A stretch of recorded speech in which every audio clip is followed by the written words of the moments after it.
Are y'all tired of me yet? Are y'all tired of me yet, man?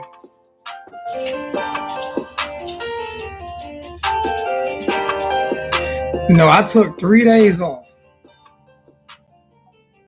I took these 3 days off because I wanted to be able to give the family what they need. And that's some hurricane talk. So no, I'm not on vacation. Basically I'm on vacation. I took 3 days off from work. You know what I'm saying? So it is what it is, man. That's what I did. Did it for the family. Appreciate that $5 donation from Mark Dudley.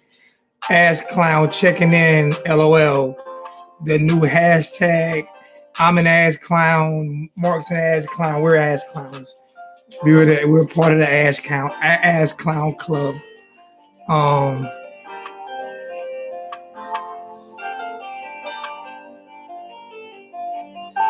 Yeah, I'm playing instrumentals all the way throughout my videos now.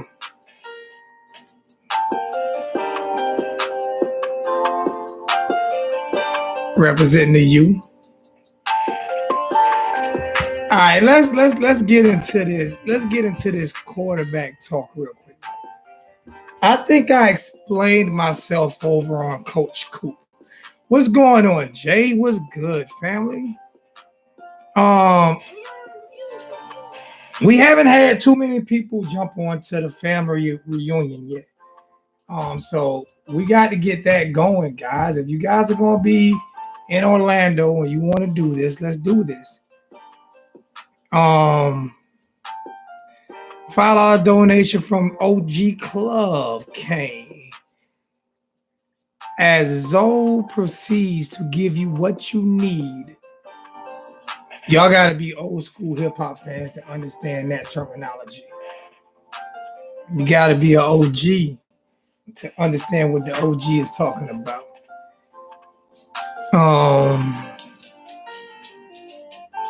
Cynthia, what's good? What's good?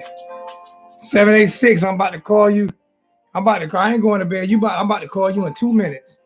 I ain't going to bed yet. All right. What I'm gonna say right here. What I'm gonna say right here is, I know we got Martell. All right. What I'm about to say is, when people, Hurricane fans have to understand this. We do a lot of nonsense and BS. What I mean by that is, what we'll do is we will get mad at a guy.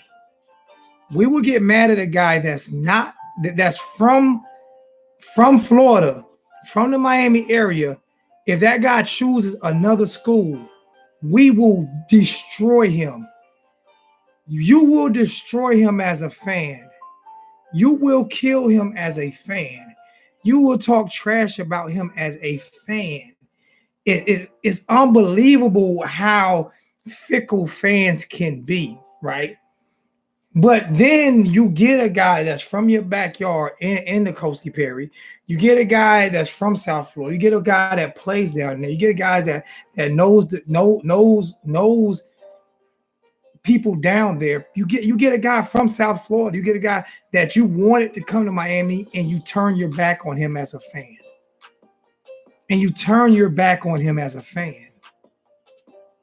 For somebody who didn't choose Miami. This is no disrespect to Tate. This is no bashing on Tate. Tate is from Vegas. You would turn your back on him, but if he would have chose not to come here, if he would have chose to go to Florida, and believe me, he would be starting for Florida right now. If he would have chose to go to Florida, coaching, with all of with everything that went bad down there last year, and with everything that Malik Rozier came out and said, we still have people bashing Perry. You understand what I'm saying? We still have people bashing Perry. So I'm going to let you guys continue to bash Perry. I'm not going to harp on it too much long. I'm going to let it go. But just think about when you bash Perry, and another kid from South Florida decides to go to Florida, Florida State, Alabama, or Clemson or something like that, remember you're part of the problem. Remember, because they know when you turn on. Believe me, they pay attention to social media more than we do. All right. So when you bash your kids, he's from Florida. He's from right there. He's right there now. He's from Florida. He's not from North Florida. He's not from Central Florida. He's not from really West Florida. So he's more central, south, central. Right?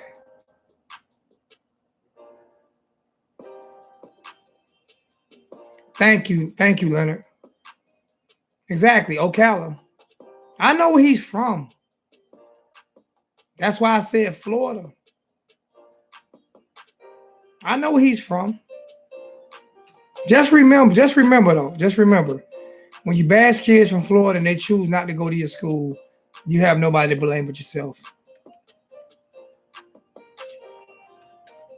Bro, I lived in South Florida, and it's a lot of kids. What was Ray Lewis from South Florida? Was Ray Lewis from South Florida, man? Huh? Was Ed Reed from South Florida? Huh? Even Deion Sanders was from Central Florida, right? A lot of great players come out of that. Exactly, he was from Louisiana. A lot of great players come out of that. A lot of great players come out of Central Florida, right? And Miami has built a lot of great teams from great players that come out of Central Florida, right? Just saying. Let's be real. Let's be real.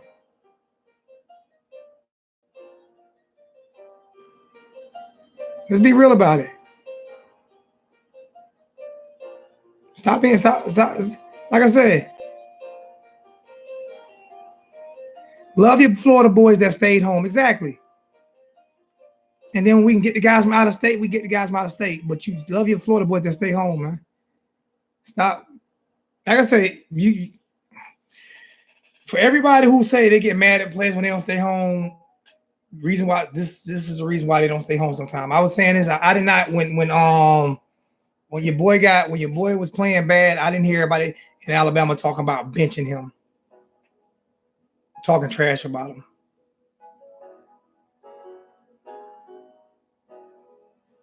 So maybe we shouldn't have got Ray. What was Clinton Porter's from? Wasn't he from Gainesville?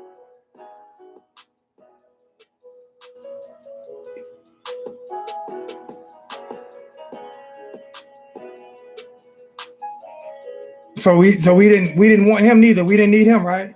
We didn't need him neither, right? He should have went to Mississippi State, right? He should have went to Mississippi State, right?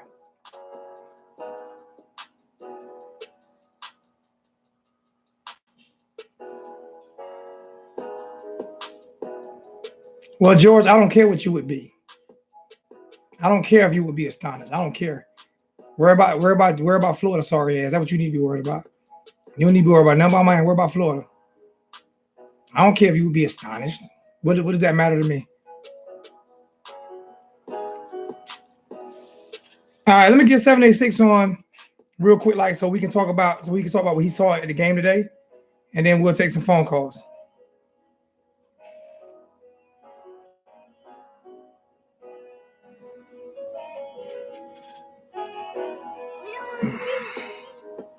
I'm gonna get 786 on, then I'll get Jamaica Kane on.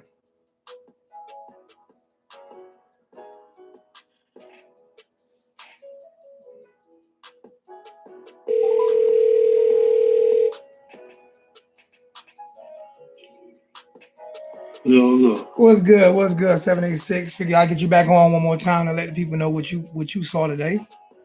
You run a goddamn marathon today, man. You on a marathon? Mm-hmm.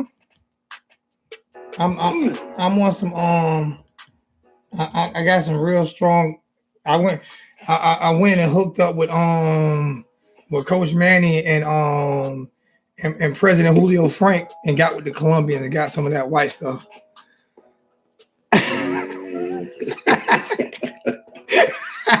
You got a damn marathon today, man. $25 for Slim Shady Kane. I mean, $12.19 for Slim Shady Kane. August 25th, Perry will be everyone's favorite quarterback, and they will say they have been with him all along. They will definitely say that. They will definitely say that. Yeah, right about it. And all night they talking people mad about Perry. You know, everybody got their favorite. And like Slim just said, Perry won a job, you go out there and tear it up on the field. They love Perry, just like the Perry people love William and the William people love Tate.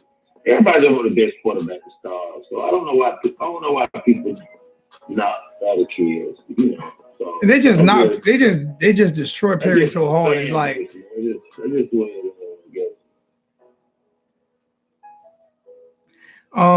he said YouTube fans about to investigate that Harlem.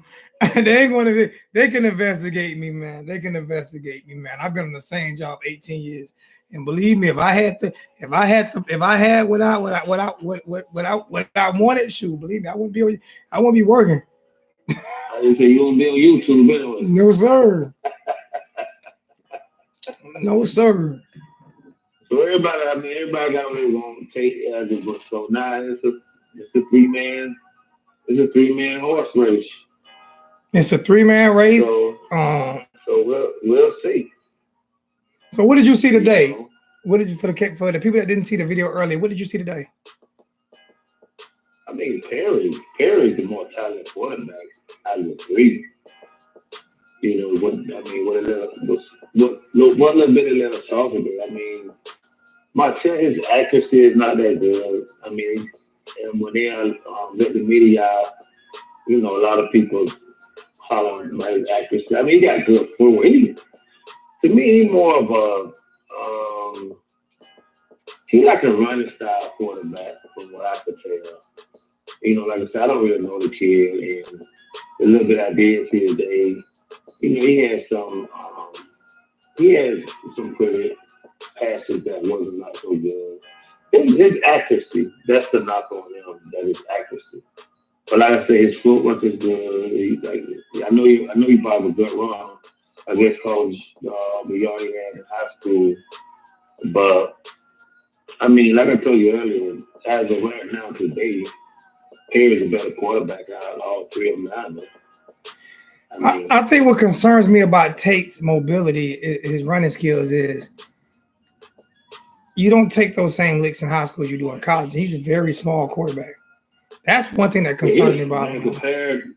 Today I saw him compared to Williams and Perry. He's small. I don't think he's no 5'11". He might be like 5'10". I think he's small compared to them dudes. And like I say, be honest with you, I wish him all the best. Whoever wins, believe me, whoever wins the quarterback position. He's a cocky little kid. I mean, he's hyper out there, you know, but you got to translate that onto the field. But like I said, I kind of see the knock on him for Ohio State. You know, his accuracy is a problem that I see. Dorian said, like I said, right now, to me, you know, like I agree with everybody was saying today on social media, Perry had the best day.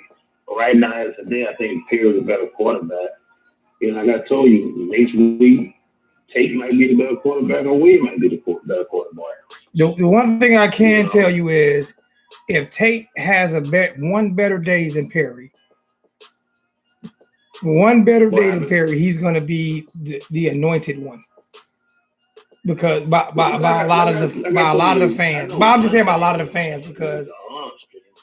Well, the Perry win a job or not, his arm strength is way better than Williams or in Martell. I mean, he threw the ball effortlessly. I mean, so you know, if he don't, whether he win a job or not, they would definitely have a stronger arm in him. I mean, He can whip that ball, man. Hey, Tony Jones, that is so cliche. Let's wait till they put the pads on. You can tell a lot from pads being off. You don't have to always have the pads on.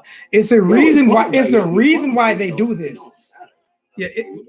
Them little pads they wear, it's thin as a paper. Well, I'm just he's talking about like see if they get hit and stuff. Yeah, he's talking to see if people gonna get hit or whatever. Listen, man, it's a reason why they do these days. It's a reason why they have spring games and spring days and why they have with and without pads. It's a reason why, because you can tell things with and without pads. So I don't need to wait until they put the pads on to see how someone throws a football. No, that won't affect me. Because they don't wear pads at the combine, do they? Do they wear pads at the combine? And the combine is one of the worst. They pads so thin, man. So it really don't affect me. If pads matter so much, players gonna have stronger arms with pads on or without pads on than the other two cats. If pads matter so much, you got a stronger arm. If pads matter so much, they wouldn't have an NFL. They wouldn't have an NFL combine. No, it's just too cliche for me. I hear that a lot. Wait till they get the pads on. Like I told you, my opinion is that the only way that I don't see Perry enough starting if he just can't pick up the playbook. I agree with Doran. Same thing you just said. Whoever learns the playbook has the upper hand. I can agree with and Perry 786 said the exact same thing. It's a complex offense, so I definitely that's my theory. So you telling me, Tony? If you want to figure that playbook, that's who probably win the job. So Tony Jones, you telling me against Florida State and against Virginia Tech, you telling me Perry didn't show you accuracy? Wow, I'm trying to figure out. Just because he didn't complete a lot of it doesn't mean he didn't show you accuracy. Because I've seen pinpoint darts and lasers out of Perry. He showed accuracy today. I seen some pinpoint dart, bro. He was. You know what? I'm not even gonna go through it with you. I'm gonna let you believe what you want to believe. But obviously, there's a reason why Mark Richt and John Richt and the whole offensive coaching staff isn't there anymore. You could. Everybody misses. You can take the coaches down. And off record, they'll tell you to knock off each quarterback. And I bet you with Tate, they'll say it's accuracy, and that won't get a knock for Perry. It might be something else, but it won't be accuracy. But Tate, it'll be accuracy, bro. Thank you, Leonard. Leonard said a lot of those receivers dropped a lot of Perry balls as well. And a lot of time it had to do with timing, because most football is timing. And when you don't have timing with the receivers, when they're yanking you in and out of games, Tony, and you don't have timing, your accuracy is going to be off because of timing, because most routes are timing routes. So like 9 times out of 10, if you know anything about football, Tony, they don't throw the ball to the receiver. They throw the ball to a spot where the receiver is supposed to be at. Yeah. But I can guarantee you didn't know that. We're not making excuses. I'm telling you truth. You just don't know what you're talking about. I'm giving you facts, and you don't know what you're talking about. Yeah, he's saying we're making it. Why are we making? You ain't making nothing. You bashing it. I'm right. That's why I'm smart, and I'm gonna tell. I'm gonna say it, and I'm gonna say it one more time for the 5th time. Right now, today, this day here, the first day of spring, Perry is the better quarterback out of 3. That can change. I mean, it was just day one. I feel like Perry was better than William last year. And today he was better than And I didn't say, and I would maybe William might come along and Tate might come along. Yeah, today, Perry is the better quarterback. I'm not saying that. You're not saying he's going to be the quarterback tomorrow. They might not pass him. I don't know. They might. All I'm saying is when people talk about certain things, you got to know what you're talking about. I don't know if you ever watched Country Wayne, so don't take this the wrong way, because I say this all the time. Shout out to Country Wayne.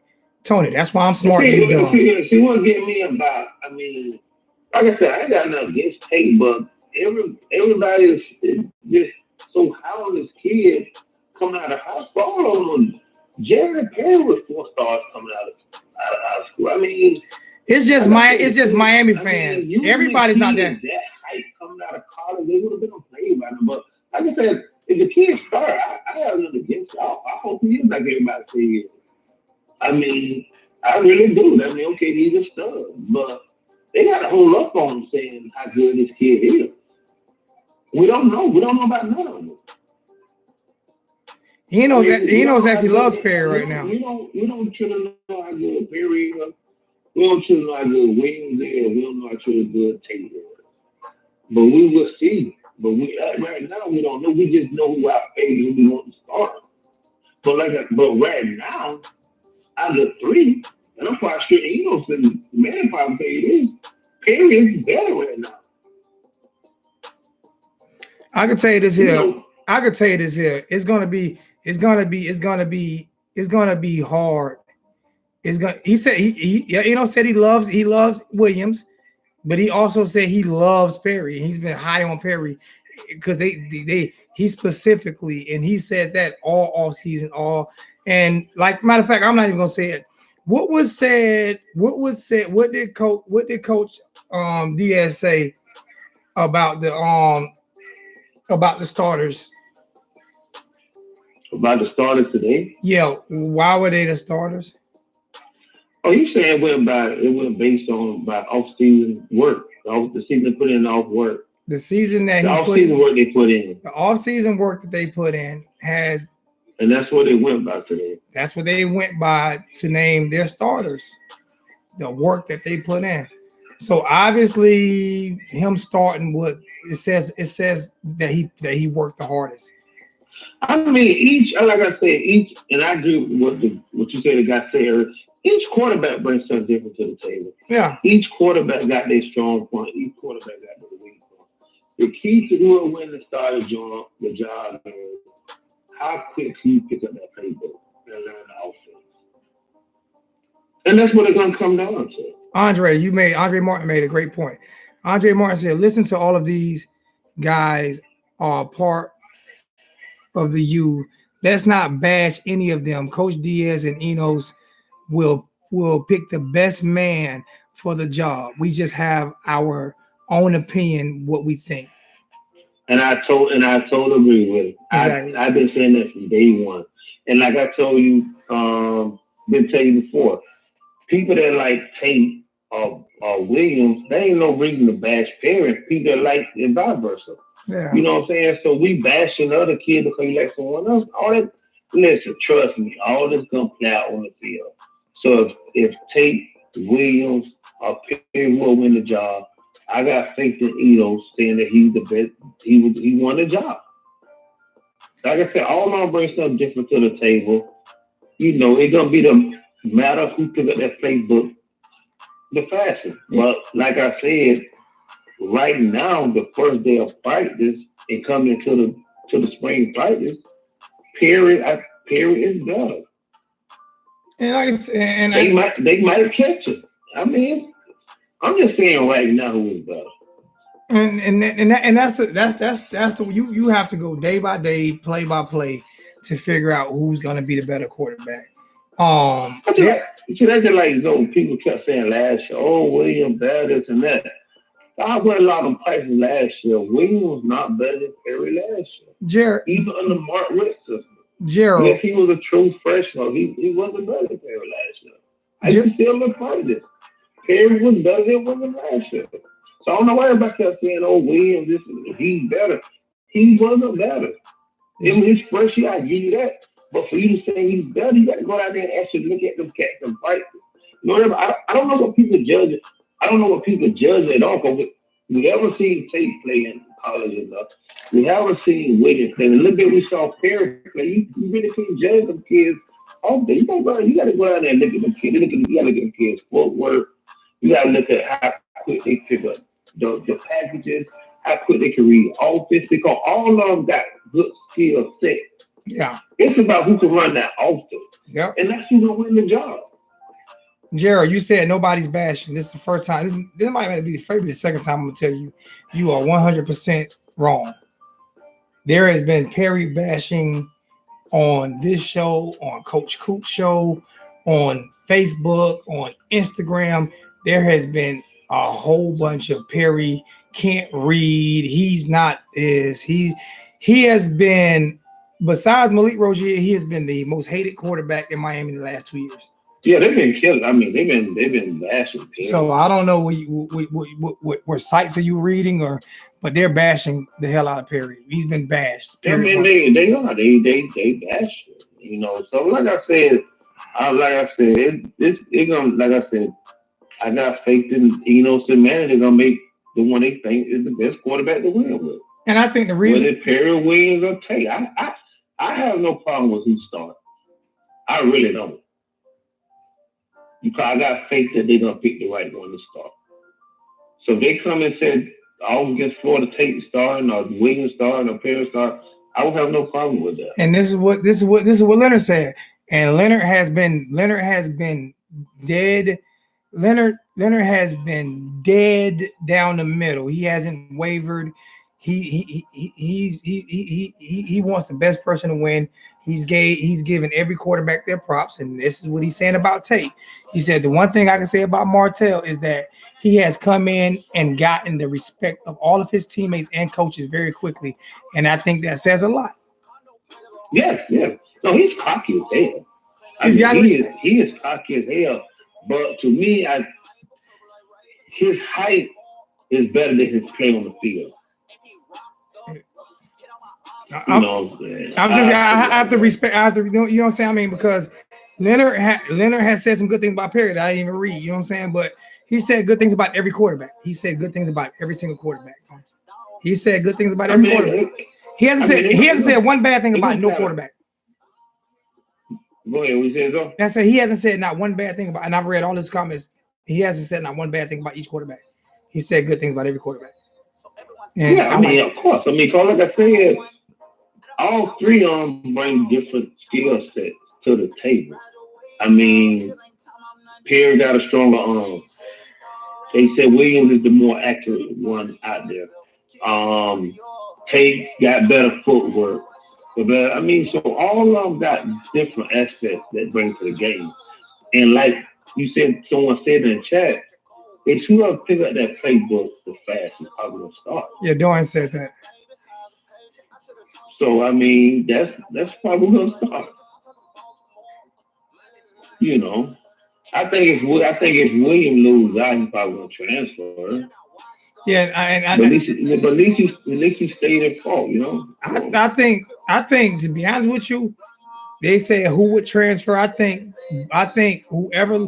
I don't think, to be honest with you, I don't think Tate would. I don't even know if he could transfer again. But no, I think he can't transfer no more. I think Jaron and Perry would transfer if they both lost out, and I wouldn't blame either one if they lost. I think they both would, because they don't have a lot more time to wait. They don't have a lot of time to wait. And you have younger guys coming in. You have younger quarterbacks coming in, so they don't have a lot of time to wait. Yeah, I think if Tate wins the job, I think Perry and Williams will both leave us for us to play.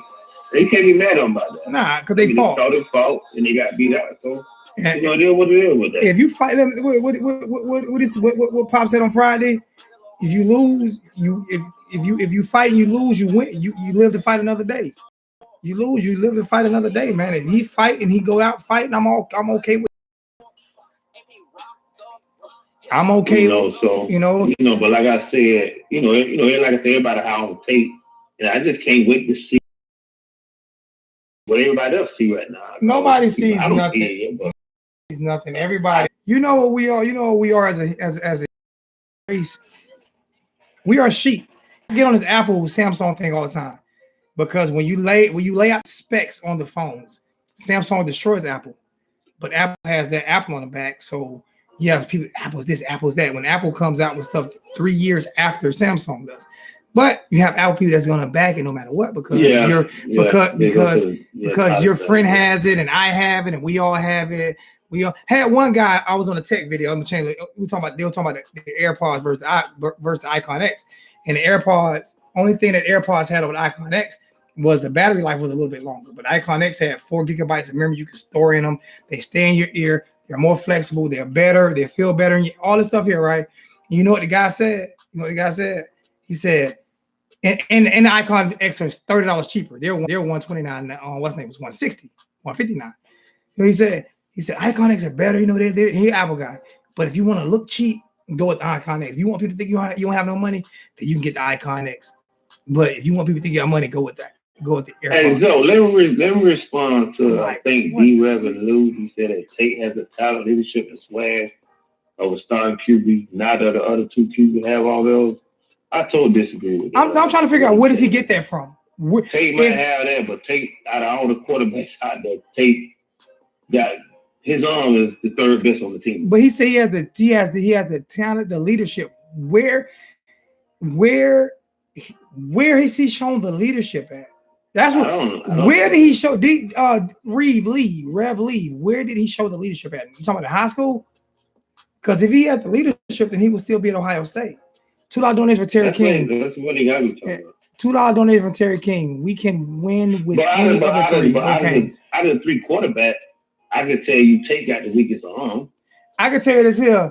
You want to talk about leadership? When Perry came in the game, everybody, the whole team was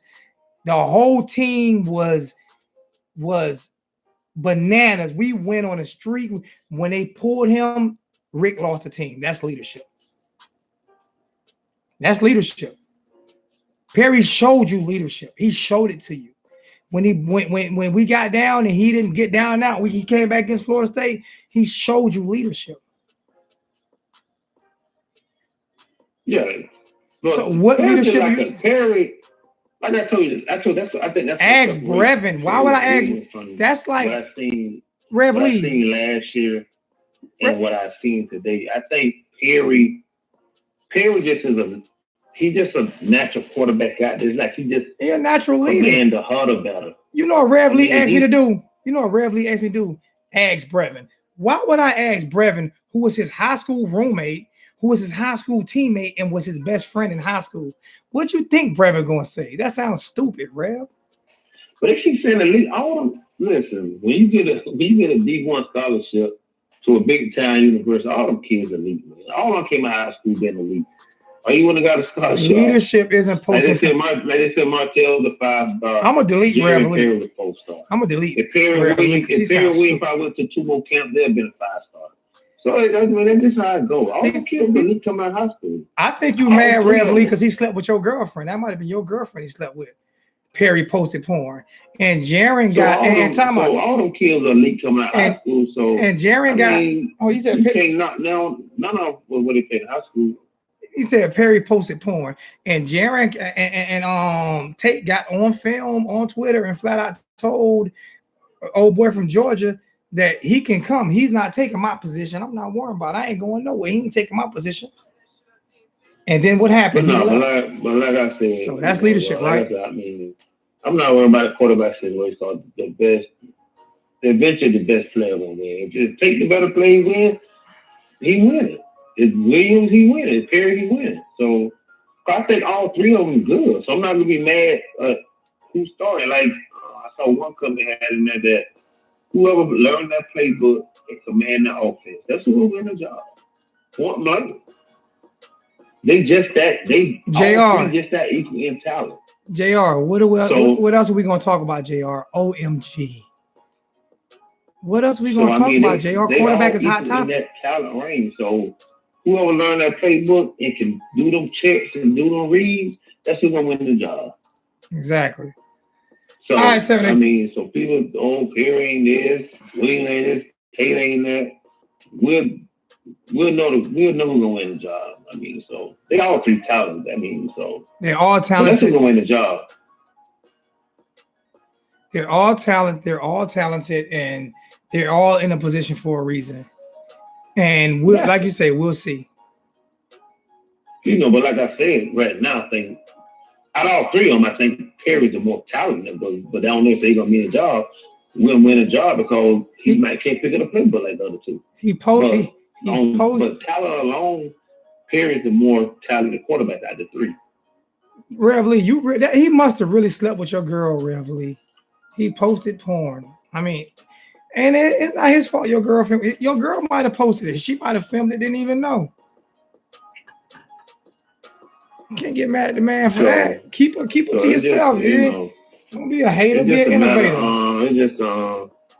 It's just a matter who command that playbook. So I'm quite sure them cats in there. I'm quite sure them cats in that study room, in the films and watching everything. Cause it's competition, and they know that they can't sight, or the next man gonna be the next man up. And Kane Sight one of the only ones I respect, and they have Perry as a leader. And they're one of the only I respect. You'll never hear me say them bad at Kane Sight. And they has Perry as a leader. Kane Sight has Perry as the leader. You don't. That's one of the only ones that I really, really respect. You don't hear me say anything bad about Kane Sight. You know,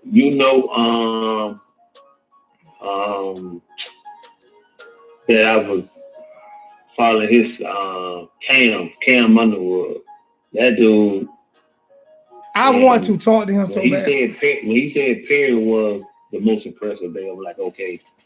When you hear from Cam, Cam doesn't pick a side. When Cam said it, I like, okay, it means something. I'm not almost seeing this. Hey Cam, I'm talking good about you. One day you're gonna bring your ass on the show, man. All right. I don't know what I done did to you, brother. Yeah, so that dude knows, man. So I don't think I'll go to war with him. You know, I went to war with a couple people last year. I don't think I go to war with him because I think he's just too strategic. Yeah, Cam got that knowledge, man. Cam was telling everybody that he felt like, Perry was the most talented, but yeah, he's a good dude, but he felt like Perry looked the best today. So yeah. I just hate it when people. It's gonna be interesting. So we'll see in the next couple of weeks. It'll start working itself out in the next couple of weeks. Probably the first spring game in Miami on April 13th. Because after everybody said they're gonna keep it a hush, but no. After a while, you're gonna start seeing someone separate itself. Now, I mean, if it's neck to neck to neck, then that's something different. But it won't surprise me if they don't name a starter out of spring, but I'm quite sure going into fall, they have an idea who they like. You know what I'm saying? Yeah. It might be too close to call it spring, but I'm quite sure they know going into the fall that who they like to be, who they think will be the starter quarterback. So, but it won't surprise me if they don't announce that spring, but it'll start working itself out. It'll start leaking out. Who had the best prizes, who did what, all that stuff gonna start leaking out eventually. Next couple of weeks, you'll start seeing who did what, who didn't do good, who behind, and all that stuff. It'll leak out. So we'll know in the next couple of weeks who we think is the lead. All right, I'm gonna let you. So everybody can hold their horses on they favorites and who they like. They're gonna play out on the field. And like I said, whoever pick it's all about whoever pick that playbook and command that offense the better. That's probably gonna win the job. And we'll see. Like you said, it's gonna play itself out. I'm gonna give you. You going to practice tomorrow? Yeah, I'm gonna go a little later tomorrow, but yeah, I'm gonna get down tomorrow. All right, I'm gonna go on Friday. Start pads. So I'm definitely going Friday. And Friday I'll be back. They don't let us. They let you see a little bit, then they'll kick you out and start. Yeah, run the offense and stuff like that. So I'll be back. I'll go down there Friday and check it out. I'll be back at work Friday, but I will be going live from work. It is what it is. I just want to get these first three. I'm gonna let it down today. We did a bunch of hours today, man. I appreciate you, man. People fired at work, man, trying to listen to your ass at work during the daytime, man. Go to bed, man. Run a damn marathon, man. Hey, time out. Didn't you tell me the only way we gonna build this shit is through hard work and being out here? I'm only doing what you told me, bro. Football season to come. When you doing the grind, man. You don't realize this shit be a hustle, man. It's a grind, man. Hey, and that's a passion. So it's a passion for me. It ain't like I'm getting paid. It's just something I love to do. So it keep me going. Nah, you about to start getting a check because your segments, you gonna get paid for your segments. It is what it is. Hey, but hit me, like I said, hit me up tomorrow. Then I know what. Well, I don't know. They want you to phone while you're down there. So, but you take your picture. But I hit you up when I get like I go out to the parking lot or something like that. And do me a favor, like I said, remember we talked about earlier today? No, I did that today. All right. So let me know. I did that today. So let me know about that. I should know something about this week. All right. Appreciate that, bro. Okay. All right. Yeah. 786 on the line. I'm gonna call the wholesome one. I'm gonna get the wholesome one in here real quick, like, and then once I get the wholesome one in, I'll take a few phone calls and then I'm done.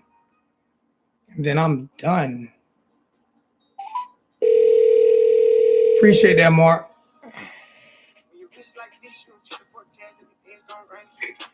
What's going on? What's going on, wholesome? What's good with you? A lot, man. It's a great day today. Yeah, man. Yeah, a long one for me. I'm on. Yeah, I see. This video number 3.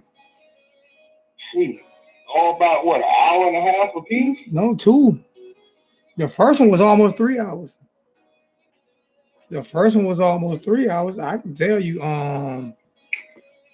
it was well worth it though, because I gained almost 100 subs in one day, so it was well worth it. The first one was, let me see. The first one was 2 hours and 30 minutes. Then I did a 2-minute 55-second one for the YouTube channel. Then the second one was an hour and 14 minutes, and this one right now is approaching an hour. So, yeah, man, the grind. People don't know what it takes to be great at this YouTube thing. And then I was over on Coop's channel for about an hour. Listening. Oh, okay. Listening. I comment. I saw he was on live. I hopped on, but I couldn't get. Yeah, he shouted you out. I was listening. Yeah. He shouted you out. As soon as you got on. Oh, he said he loved the video you put out. He said he loved the video you put out the other day. Oh, okay. Yeah, you will. I said a lot of that.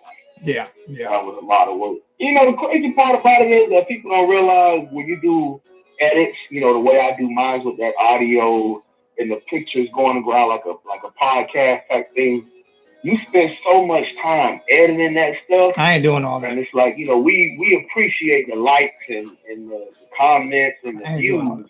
It's the ones that you don't even think gonna blow. It ends up having like 6K views. I'm not doing all that. I'm gonna get into editing a little bit where I can edit it in within 30, 40 minutes and I'm done. I'm not getting into all that stuff that y'all be doing. Now, before I do that, I hire somebody to do it. I ain't doing all that. I survive off of this. I survive off of my looks. I'm like the weather girl. Man, so our boy, he eligible. I always kept my comment towards it to myself. Let me tell you this, Mike Williams. You're not in control of it. Let me take the donation. It's kind of, I wouldn't say dumb, but it doesn't make any sense for you to worry yourself about something you have no control over. So it's like, hey, if they make him eligible, they make him eligible. If they don't, they don't. But it would be beautiful if he was eligible. And that's why I gave a lot of credit to you and 786 and the people, a little bit, because if he's really the best quarterback, then he could prove it. Exactly. It's not about who you really want. Of course, everybody got a dog in the race, but regardless, all of them, what are you? You feel me? If they win, if they turn out to be the best man, especially with an unbiased quarterback coach and an actual quarterback coach, if they turn out to be the man and they win, they deserve it. They won the battle. There's no preconceived notion about who they want to be what. Because Dan Enos don't care. It could be a walk-on. If he turn out to be the best quarterback, he's the best quarterback. And we got another quarterback coming in. Got a $10 donation from Mike Williams. Can't wait for 2019 season to start. You 100% right. But to watch this, I'm not starving. I'm not starving, Slim. That's why I survive off of this right here. You can't hate the looks, man. Don't hate the looks, man. Don't hate the looks, man. It's not my fault. I was born with all this beauty. All right, blame my mom and daddy. My mom and daddy. Another donation, $2 donation. I can't pronounce his name. PWRPY. I don't know. I can't pronounce that. I want to know about John Ford. It's perfect timing. Perfect timing. John Ford, you want to go first or you want me to go first? I'm letting you go. These questions are for you when you come on. Ernest, I'm not ugly. Okay. Stop it. Go ahead. Okay. All right, John Ford. John Ford is a big dude. Bro almost pushing 6'6". And under this new strength and conditioning coach, he's been able to turn his body composition. He's losing that fat. He's building muscle on top of that fat. So the other coach was just feeding him feeding him cheeseburgers and milkshakes and letting them lift weights at the same time. Yeah, what's the name that Mark had? The old strength and conditioning coach. We can't add conditioning. Yeah, he was a strength coach. Bro had them. Everybody just had to look like they played in the SEC. All the running backs had to look like. Yeah, the running backs looked like offensive linemen. Tell him, man, they were shooting Krispy Kreme in their veins instead of steroids. They were shooting Krispy. Crazy. But John Ford is a dude who, honestly, for the progression of us as a program moving forward on the defensive line, we need him to take that next step. In my spring preview, I had him starting that 3 technique next to Nestor Silvera as the 1 technique. Reason being, we are very thin at defensive tackle, let alone 1 technique with nose guard. Because Nestor Silvera is really a 3 technique, but he can't play 3 technique because who else is going to play the nose? The D tackle from UCLA is a former defensive end. So bro is like 285, maybe 290 on a heavy day. So he's a 3 technique. John Ford is 6'6". You don't have 6'6" 1 techniques because you take on double teams. And you can't get low enough to split double teams at 6'6". And we need Jordan Miller, number 91. We need him to get his stamina and get his strength up to be able to be a part of that battle for the 1 technique also. We need a good 2-3 deep at defensive tackle because we're great.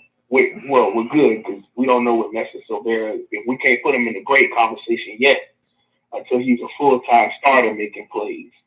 Well, we're good at the starting defensive tackles with Nestor, John Ford, and Pat Bethel.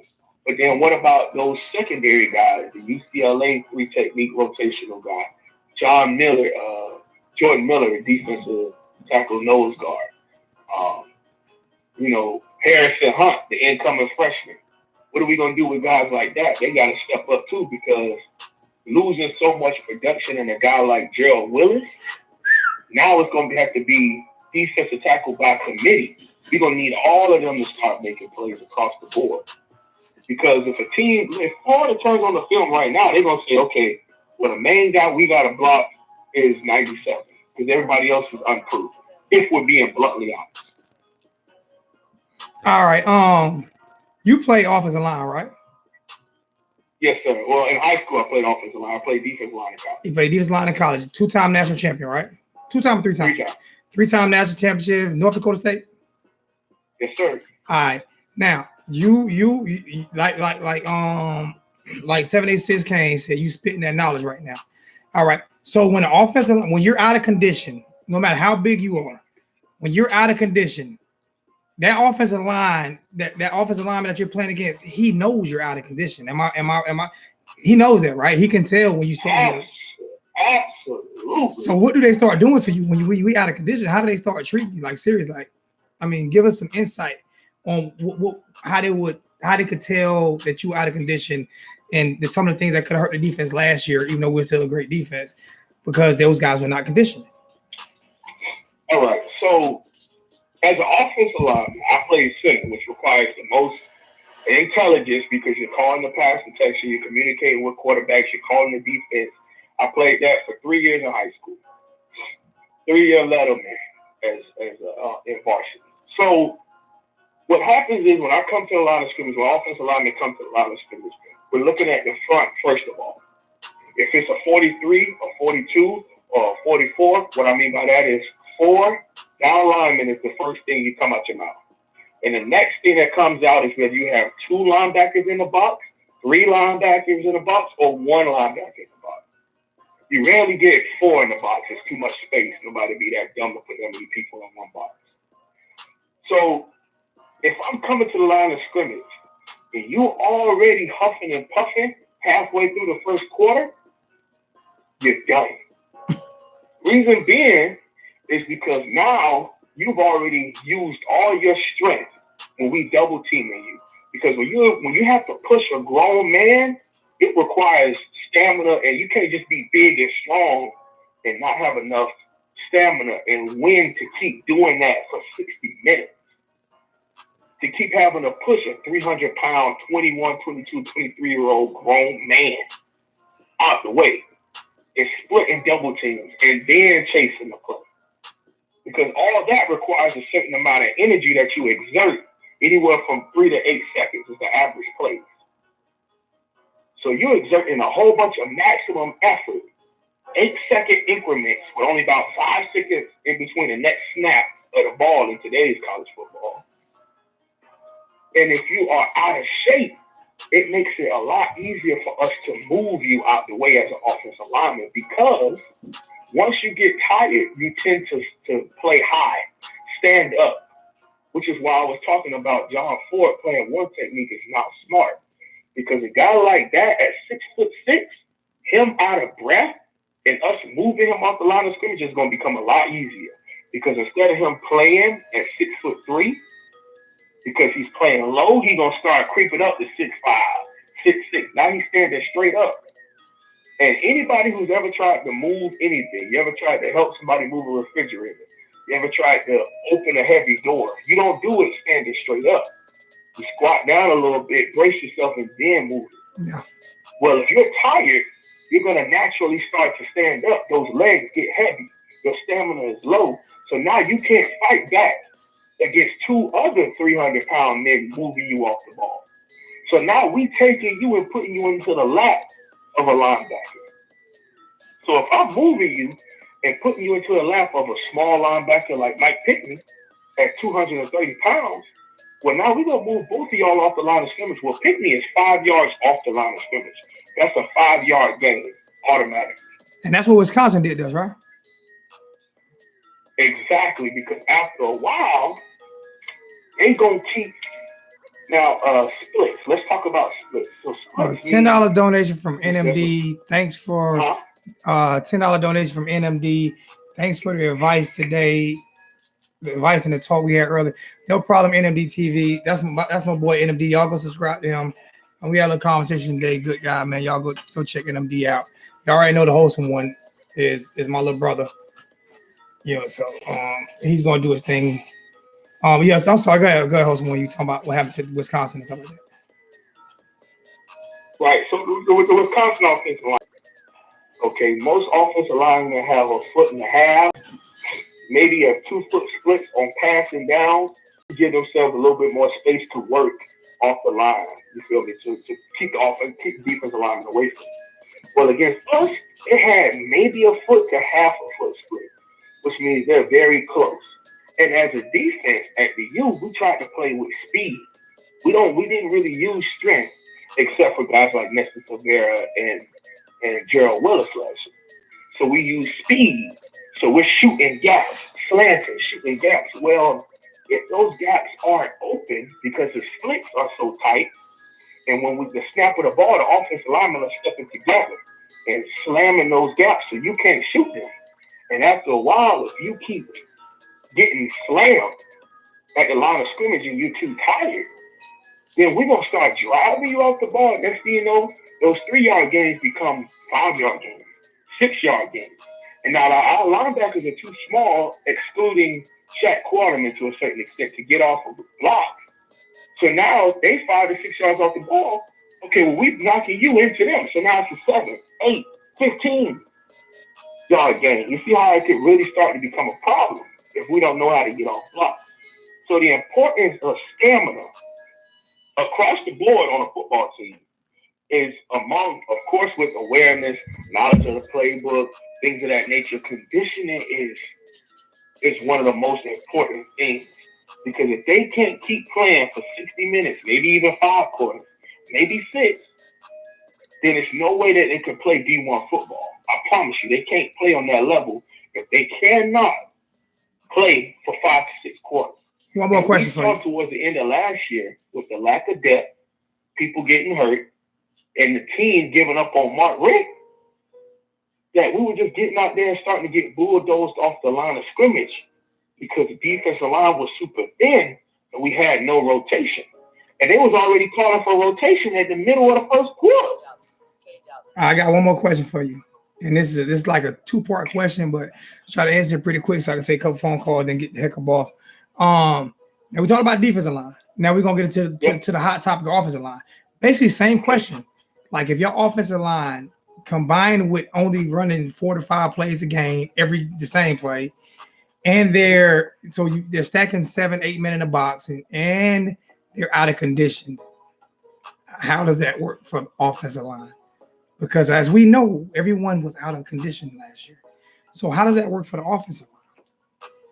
As a defensive lineman, what do you see when you see that guy? And that we see those guys. It makes it 10 times worse, as opposed to being an out of shape defensive line. You see, it makes it because 10 times maybe worse. you're able to slip. Maybe you're able to make 1 or 2 plays. Okay, you time up the snap, and you shoot that gap just enough and you get a hand on that running back, or that swat the ball out the quarterback hand. Well, as an offensive lineman, everything is predicated off of you. So if you can't get things handled, if you can't get it done as an offensive line, or you're not put in the right position to because of your conditioning coach, or because your offensive play caller's play caller, it makes things a lot easier for the defense to exploit you. Now, if you're out of condition, right, and as an offensive lineman, you're the biggest people on the field, okay? Anywhere from 6'4" to maybe 6'7" is the average Division I FBS offensive line. So you're anywhere from 295 to 330 when you start getting inside your guards and your centers. Okay. So if you're that big of a man, you have to be even more conditioned than the smaller guy, because you have a lot more body mass to move at a certain rate, at a certain speed and acceleration that it requires to play football for 60 minutes. And you could see, even with Navon Donaldson, our best offensive lineman, plenty of time, he was out of breath, huffing and puffing, but he had enough mental capacity to keep going. But when you're tired, those feet start moving a lot slower when you're trying to go backwards in the kick step. Or as soon as you make contact with the defensive lineman, you no longer have the stamina to keep pushing him out the way. So now instead of it being a 3-yard gain on a dive play, because that was Mark Richt's favorite call on first down, Travis Homer up the middle, Travis Homer to the right flank. Well, that's 3 and out majority of the time because the offensive line is out of condition, overweight, malnourished, because the nutrition had to be horrible the way we were looking in those tight old Under Armour jerseys. Which means they weren't eating the right foods. Huh? Which means they weren't. When you say malnourished, that means they weren't eating the right. They were eating. They just weren't eating the right foods. Exactly. They were lifting weights and eating double cheeseburgers and milkshakes in the weight room and shooting Krispy Kreme in their veins. And if Michael Irvin was in charge, Michael Irvin II, he had to be hanging out with the offensive line because he looked like he could fit right in. Yeah. Like he looked like a 6 foot. He like a 6 foot 8. Period. Like a 6 foot 8 fat top. See, at North Dakota State, we had to. Our job was. I'm gonna give y'all a little insight. let's say the running back. If you was an offensive line, hold on. Someone right? Is Wholesome One coaching staff tell? Huh? Wholesome One is actually you're in grad school gonna be coach, right? Yes, sir. So he's studying. He's in grad school and what is it? A graduate assistant? Yeah. All right. So yeah, he's a graduate assistant right now. So go ahead, Wholesome. So what happens is they'll have conditioning drills. Everybody ran.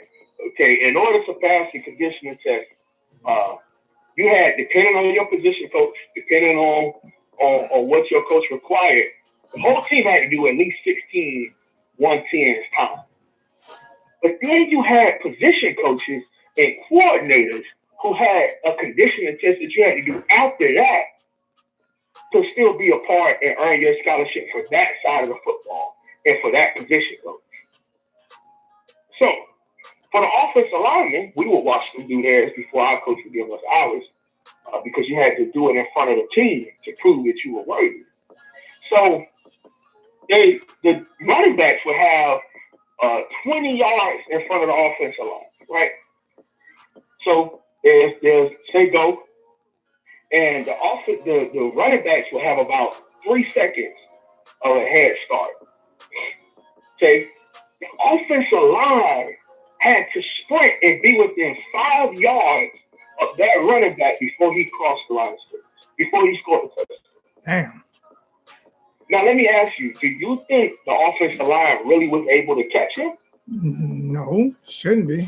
Exactly. But it was the mindset. These are the type of things that you're going to have to chase. Sometimes in life, you may not get to all of your goals, but you damn sure going to be close enough to call it a fight. Yep. And so that's why y'all were getting, and that's why our offensive alignment, anybody can do a simple Google search and look up offensive alignment at Alabama, offensive alignment at Oklahoma, offensive alignment at Texas. The years of having man boobs and guts are gone. You got linemen, some tackles look like tight ends. You seen Laramie Tunsil when he came out of Ole Miss? I was like, oh my God, this dude is a freak. He like he could play quarterback. Laramie Tunsil was. He got Jonah Williams, the offensive lineman from Alabama. Boy weighed in at 291 pounds. Solid muscle. In the SEC. And ran a 4.97. Because it's when are we gonna get to the point where our offensive linemen, the athleticism has to take a step up? And that has a lot to do with being nutrition right, condition right, and lifting weights right. The problem was, and that's why David Finley, the conditioning coach, to me, that was one of the most impactful and important hires. It was the most about quick twitch fibers and players looking like 2019's version of college football players. I listened not to 1998's version of college football players. I couldn't find none of his newer film. I found his older film, like 6-7 years ago when he was coaching at. I forgot who he was coaching at. And Temple, yeah. And I found that film, and I'm listening to him, and I'm like, this guy here is intense. He's not playing, and he was breaking down, exactly basically what you were saying.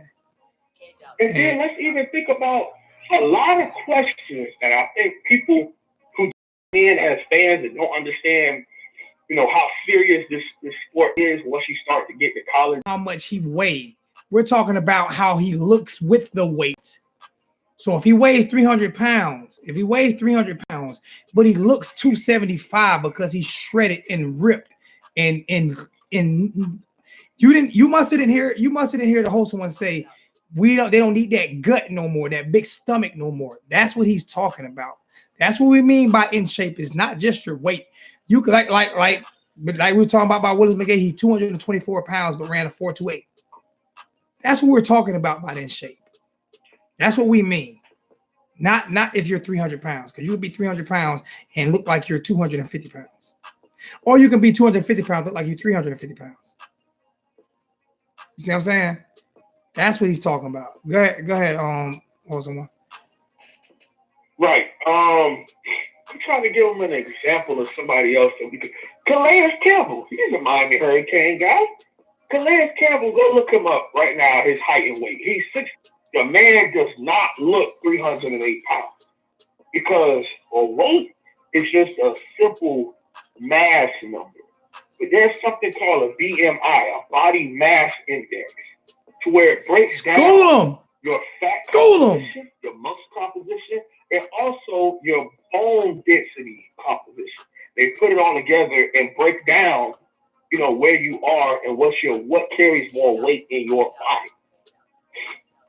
And that's where you could really break down, okay, 280, I'm 5'10", 285 pounds. But that's 285 pounds of, what was my last BMI about 2 weeks ago? 75% muscle? But that's a couple years removed from playing. When I was playing, I was 250. And that was like 90% muscle. We was required to have lower than 10% body fat. So that's what I mean, just to piggyback off of what Alonzo just said, that's what I mean by the weight, the height and weight going together as an offensive defensive line. Look at Aaron Donald. Aaron Donald looked like he could play middle linebacker, maybe strong safety. He's 280. But you see, he's able to have the strength, have the leverage, have the stamina to play up against people who are 6'5" and above. He's throwing them backwards. Let's look at DJ Dallas. He was 225 under under Mark Richt last year in the fall. Within 12 weeks, the man is down to 187 pounds. But he kept the same strength and squat, same benching, same power clean, if not better, at 187 pounds because he got rid of the fat and the bad weight that they forced him to get. Yeah, he looked like a little pregnant pig. He was getting hopped down all the time. You look at that damn tight, and they say Adidas have the best fitting tight shirts. Man, it damn sure fit him. He was filling it out the wrong way. He was filling it out, boy. I definitely thought he was about to have twins, boy. I'm like, hey, DJ, man. If I'd had a number, I'd have gave him a call, man. Hey, man, you need to stop hanging out with Mike Irvin. But that strength and conditioning coach was horrible. He was horrible, man. And a lot of that has to do with why we were so terrible last year. And that brings me all the way back around to the quarterback situation. So when the quarterback has to deal with that from his offensive line, tight end, bad play calling, and everything else, I don't care if you're Tom Brady, you would not survive. You would not have survived under what that offense went through last year. It was hard for the defense to survive with that strength and conditioning coach. The difference is they just had Manny Diaz who continued to push their ass and push him and push him and push him. And that's a great point. Let's even look at the fact as to how great of a defensive coordinator Manny Diaz had to be. Basically playing Miami was just defense because we were out possession. Take out the family Bethune, those are irrelevant. The Power 5 teams, Miami was out possessed, meaning the offensive side of the ball was on the sideline more than twice, sometimes even 3 times per game than the other team. Go back and look at the Georgia Tech game. They had 10 to 12. I can't remember the exact time. It was in between 10 and 12 minutes more of time of possession than Miami. I gotta ask you a question. You played all the line. You played defense. What's the allotted time a quarterback gets to throw the ball in college football? What's the allotted amount of time that he's basically allotted before the defensive line gets to him? 2.7. Damn, I was right on. And I was sitting when everybody talking about how bad offensive line was passing last year. And I was like, if you look at it, and if you actually were to count, they was actually around 2.5, 2 points. So they weren't too far off what you're allotted. Oh yeah. The play calling was just so terrible. Now, That it set the him up. pros, Tom Brady, I don't know if people listen to interviews like us coaches have to, but Tom Brady says I have 2 seconds to make a decision, read the defense, get the ball out to make my offensive line look good. Now we talk about the greatest of all time. So let me take a step back. Malik Rozier, go back to 2017. I don't know if you all listen to interviews. Malik Rozier says, I have 2 to 3 seconds to get rid of the football. Find somebody open and get rid of the football. Which is why, for the development of young quarterbacks, 2 of the most important positions, excluding offensive line, is tight end and running back. Because they're close enough to the quarterback for them to get the ball out to them. If they can't find an open wide receiver or maybe a slot receiver, those 2 are within 5 to 10 yards for them to get the ball out and have their playmakers play in open space. And for people that talk all that shit about Perry, when Perry got in the game was when Brevin Jordan got his first catch. Perry actually utilized the tight end in the middle of the field when Malik didn't. Oh yeah, He utilized Mike Harley is irrelevant if N'Kosi Perry never gets in there, never gets a chance. Because Rozier wasn't throwing back to no slot receiver. All he cared about was Braxton. And once he lost Braxton and Christopher Herndon, as you see, he didn't have the same trust when it came to Mike Harley and it came to Brevin Jordan. I mean, the first game, Brevin Jordan didn't even get a target. I don't think the first 2 games he got it thrown at him. Come on, man. He didn't get his first catch. He didn't get his first catch until Perry got in the game. And that was what? No, week 4. And then he ended up ripping off like 5 or 6 straight catches. Nah. And then he ended up getting ripping off like 5 or 6 catches in one game. Exactly. And then look at what happened. People want to point the offensive line. Trust me, I get it. I completely understand. Because head coaches in the NFL talk about offensive line. But that's because they're the most scrutinized and the most underappreciated at the exact same time. Because what defense wants to do is intercept the ball and sack the quarterback. Well, they're only able to do those 2 things if the offensive line is not good or is not able to play with chemistry. So I take you to the 2017 offensive line. Let me ask you this, though. What's the difference between the 2017 offensive line and the 2018 offensive line? I think they got worse, to be honest with you. It was the same damn starters. You know what the difference was? The defense knew we ran 12 plays max. I don't think we ran well. I swear. What was going to happen on the first play of every drive? I swear. He's going to hand it to Homer on that stupid old RPO, and Homer will get 1 to -3 yard gain because everybody knows what's exactly about that. I swear, even Malik said they had a 5 play package on the interview. Sickness. Did you see that interview? That was his right hand man. This is the guy that Coach Mark Richt tried to force on the football field. Malik threw his ass. And Brett even said himself that once he got benched, he basically realized I'm not the guy. Yeah, it definitely wasn't. Go young. Don't put me back in. It definitely was. Still put the man back in the game. It definitely wasn't 7. It definitely wasn't 15 plays. I think Malik said 4 to 5 plays max, and you had some audibles that you were not allowed to use. So what's the point of having audibles? Then the man say that Kosi got benched for audible. Time out. Malik said that they were going to use an audible where they would have walked into the end zone. They would have walked into the end zone and they was about to use the audible, and Rick told him, do not use it. Use the play I called. Even though he knew it wasn't going to work. So when people sit here and talk about the offensive lineman, and I defend the O-line just as much as I defend Perry. Let's not get that twisted. I defend the O-line because I know they were set up in bad positions. And when you are set up to fail, especially as a child, it is hard to succeed. Didn't you play with Carson Wentz? No. You didn't play I with? was out of there by Carson. Carson Town got up out of here. Okay. I played with Eastern State.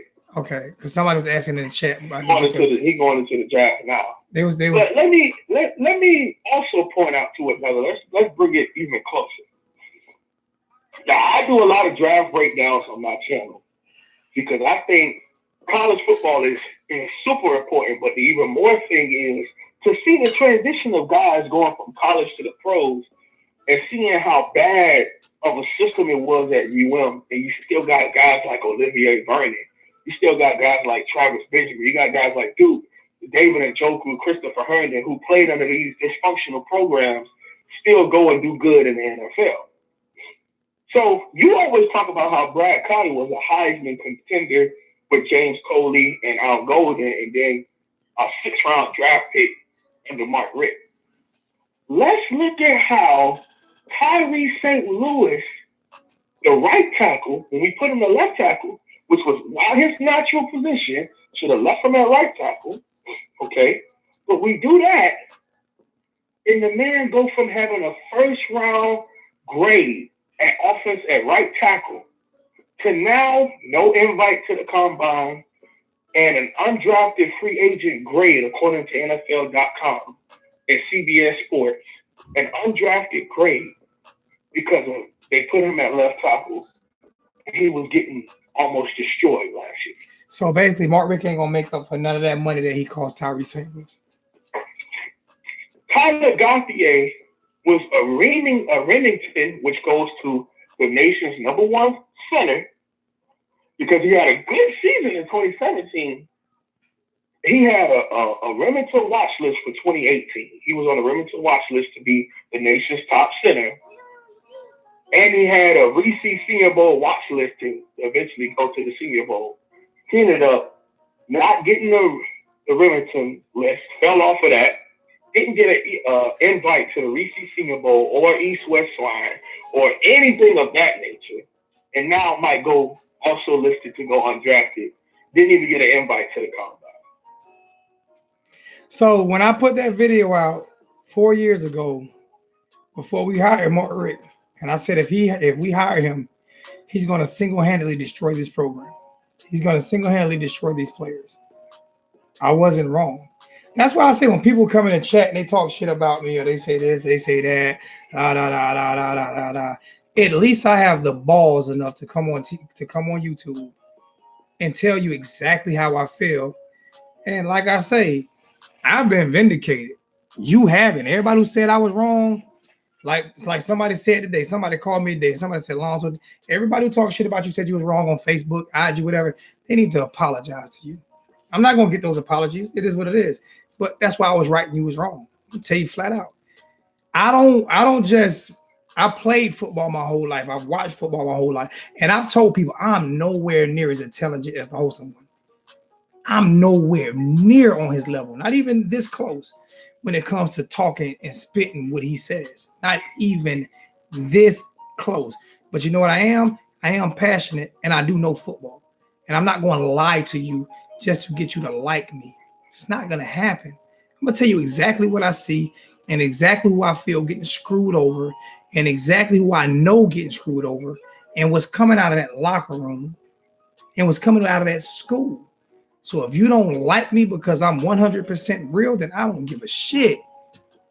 Because you can't tell me anything that I've said since Mark Richt has been here.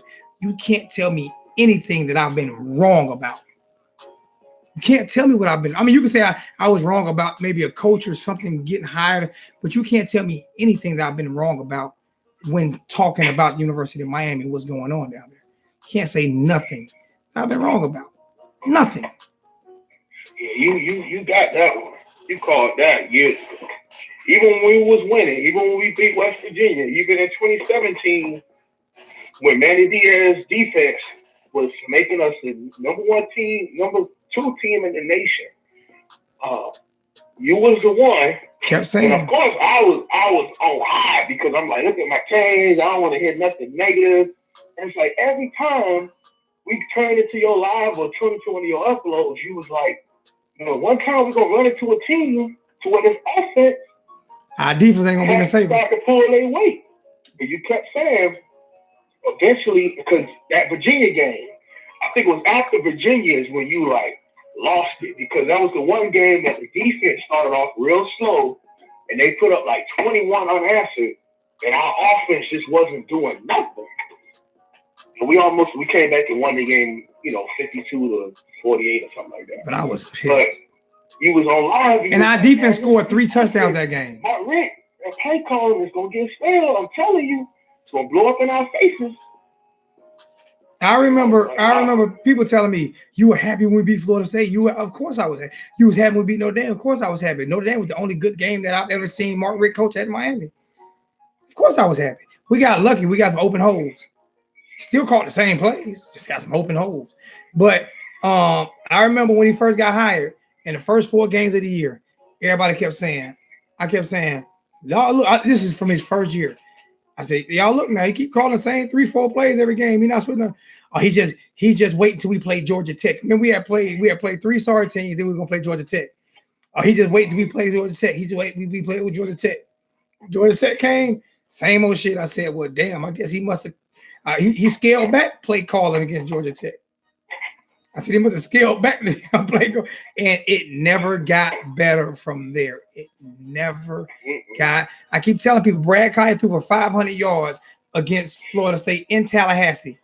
In Tallahassee, he threw for 516 yards. Like Jalen Ramsey against 5-star corners, future top 5 picks.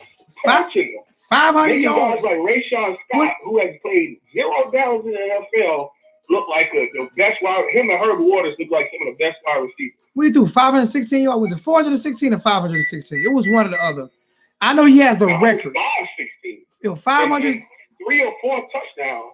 516 yards, 3, and most of that was in the first half, because remember Al Golden scaled it back in the second half and started running the ball because he was trying to protect the lead. He was trying to protect the defense, right? Trying to protect the defense.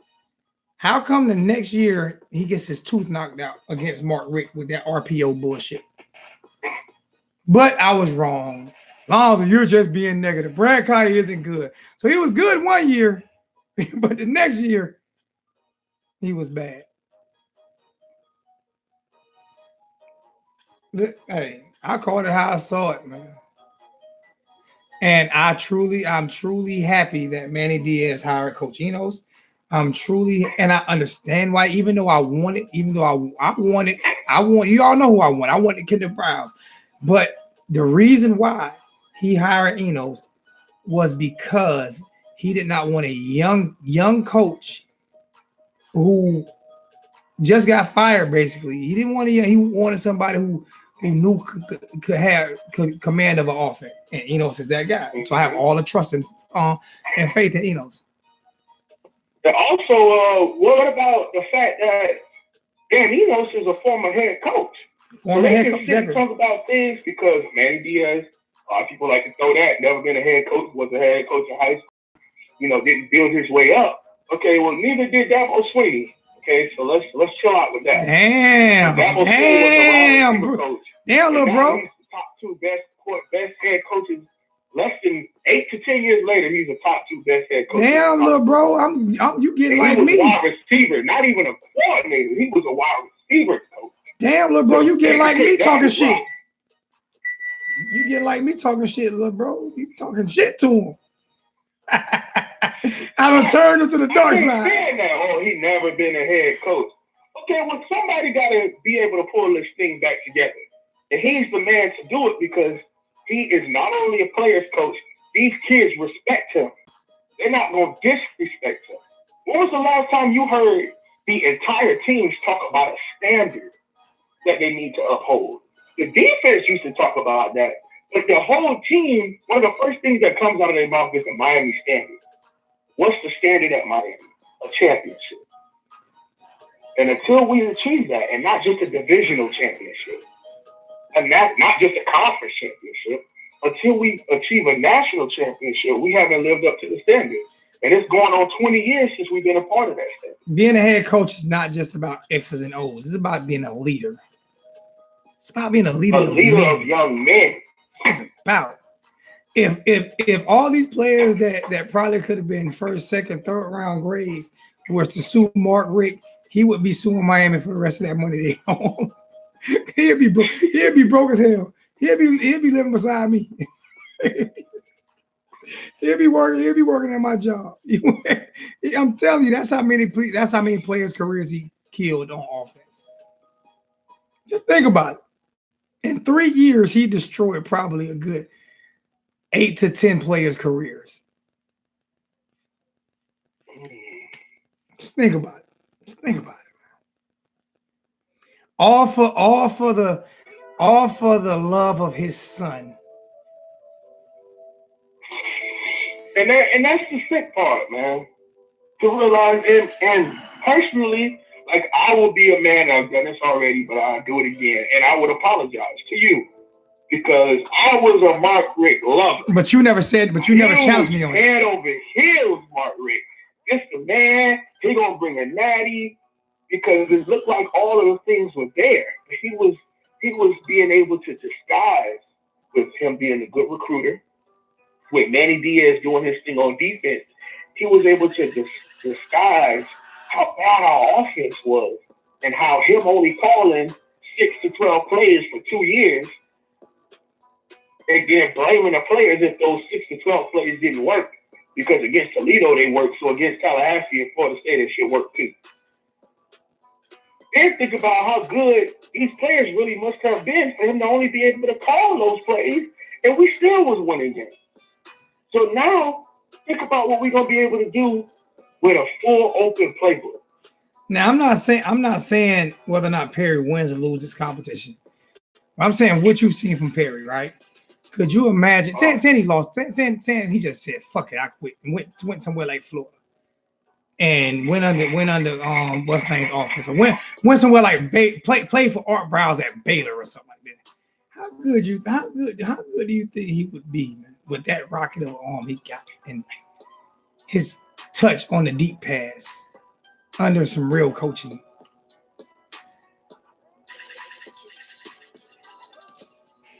Trying to figure out if I lost. That's crazy. I mean, how good do you think? Well, imagine him at Louisville. Yeah, imagine him at Louisville. Who was sneaking up on him to get him to decommit was what's the head coach that had Lamar Jackson? Yeah, he talking about I forgot. Bob Petrino, yeah. Another great offensive mind. In his ear, like, look at what I do with athletic coaching, with athletic quarterback. What would he have done at Louisville? To get him to decommit. What he would have done at Louisville? I guarantee them would be way better at Louisville than they are at Miami. Exactly. Guarantee you that. So people. Could you imagine him with Jimbo Fisher at Tallahassee? Whoa. Could you imagine what he could have done against us? So that's why when people scrutinize him, okay, you might think that he's inaccurate. The film obviously says otherwise, but people get these unassumptions that I'm going to go there. They get this assumption because he's a black quarterback that he can't read defense. What the hell? 786. I done turned my little brother. 786. I done turned my little brother to a damn renegade. I apologize to all the YouTubers out there. I apologize to all the YouTubers out there. Unknown Faith. I'm sorry. I apologize. Damn. I'm dropping the mic. If we're being honest, listen, I play football in North Dakota. So I've heard some of the wildest things yelled at us when we don't catch a football or we don't win a game.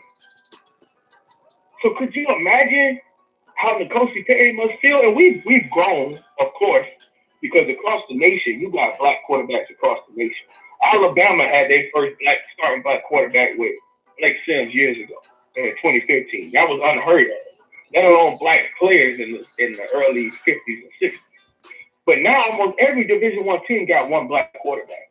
But what's the knock that we always hear about the quarterback? We can't read. They can't read. We can't read. Or they inaccurate. The little nice things they say about the white quarterbacks they have to use against us as a black quarterback. Yeah, and it's done all the time. And people tell me don't bring race he into it. depends on his feet. He depends on being athletic a little too much instead of reading defense. I say it, and people say you always bringing race into it because race is a part of it, man. It is, and I'm not backing off of that statement because it's the 100% truth. And I might lose a subscriber or two, so people may not want to mess with me anymore for saying that. But it's the truth. It's because the same. you get into these message boards, you read some of the comments under this guy's highlight tape, or some of the comments people tweet at him. Oh, you ignorant. You know, they may not go as far as calling him the N-word, but that's what they're calling him. Or how do you're so stupid. And when he had the incident with the video that happened 8 months before they let it out.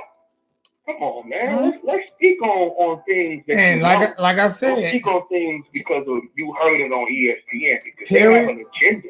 Perry's immature for a video that got leaked out, and for him flashing money. But Tate Martell's not immature for going on film talking shit about another quarterback coming in, talking cash shit, and he's not. He's a leader. But just imagine if Perry would have said that same thing about Tate Martell when Tate Martell was coming to Miami. Just imagine if Perry would have said the same thing that Tate Martell said about what's the name from Georgia. Just imagine if Perry would have said those same exact words, what Perry would have went through, what they would have said about Perry. And then think about how Justin Fields gets scrutinized because people say he used race to get eligible.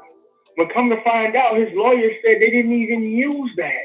But when I say that Tate used his money and influence, people get offended by me saying that. It's the double standard. I'm telling you, it's a double standard. It's a double standard, man, for people who don't want to believe it, people who don't want to say it. And I'm surprised by. And I ain't put my little brother to say none of this shit here, so y'all don't get mad at me, man.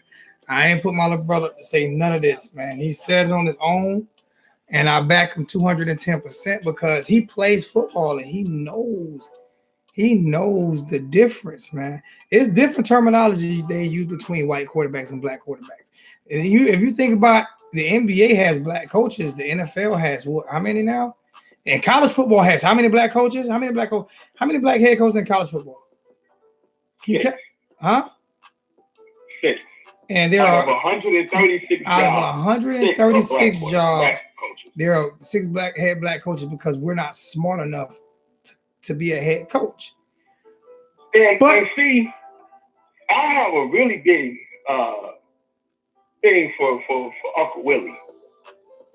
I understand, you know, he's at Tallahassee, so he's a mortal enemy of mine for being there. And of course, I wish that school nothing but the worst. If they went 0-20 over the next 2 years, I would love it. But a part of me also thinks like, I don't want him to fail. I don't want him to do bad. I don't want him to fail. He is where I want to be as a black head coach. And then when we don't do well, just like Charlie Strong at Texas, he was set up to fail, man. And do you think they bring up Charlie Strong now that Texas is doing well? All the players on that team, excluding the last 2 years, is from Charlie Strong recruiting classes. Do you think those seniors and those juniors, they even talk about Charlie Strong? Absolutely. No, Kevin. I said head coaches. I didn't say coaches. I said head coaches, Kevin. Head coaches, not coaches. Head coaches. Head coaches, Kevin. Head coaches. That's what I said, head coaches. You got Kevin Sumlin at Arizona. You have the defensive coordinator from Georgia became the head coach at Colorado. Can't think of his name off the top of my head. You got Tom Herman at Arizona State. Willie Target at Tallahassee.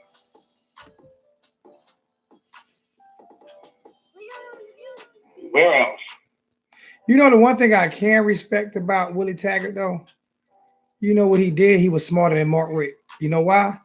Oh yeah, when he stopped being the play caller because he saw it wasn't successful. It wasn't successful. He hired Art Brown. I mean, Kendall Browse.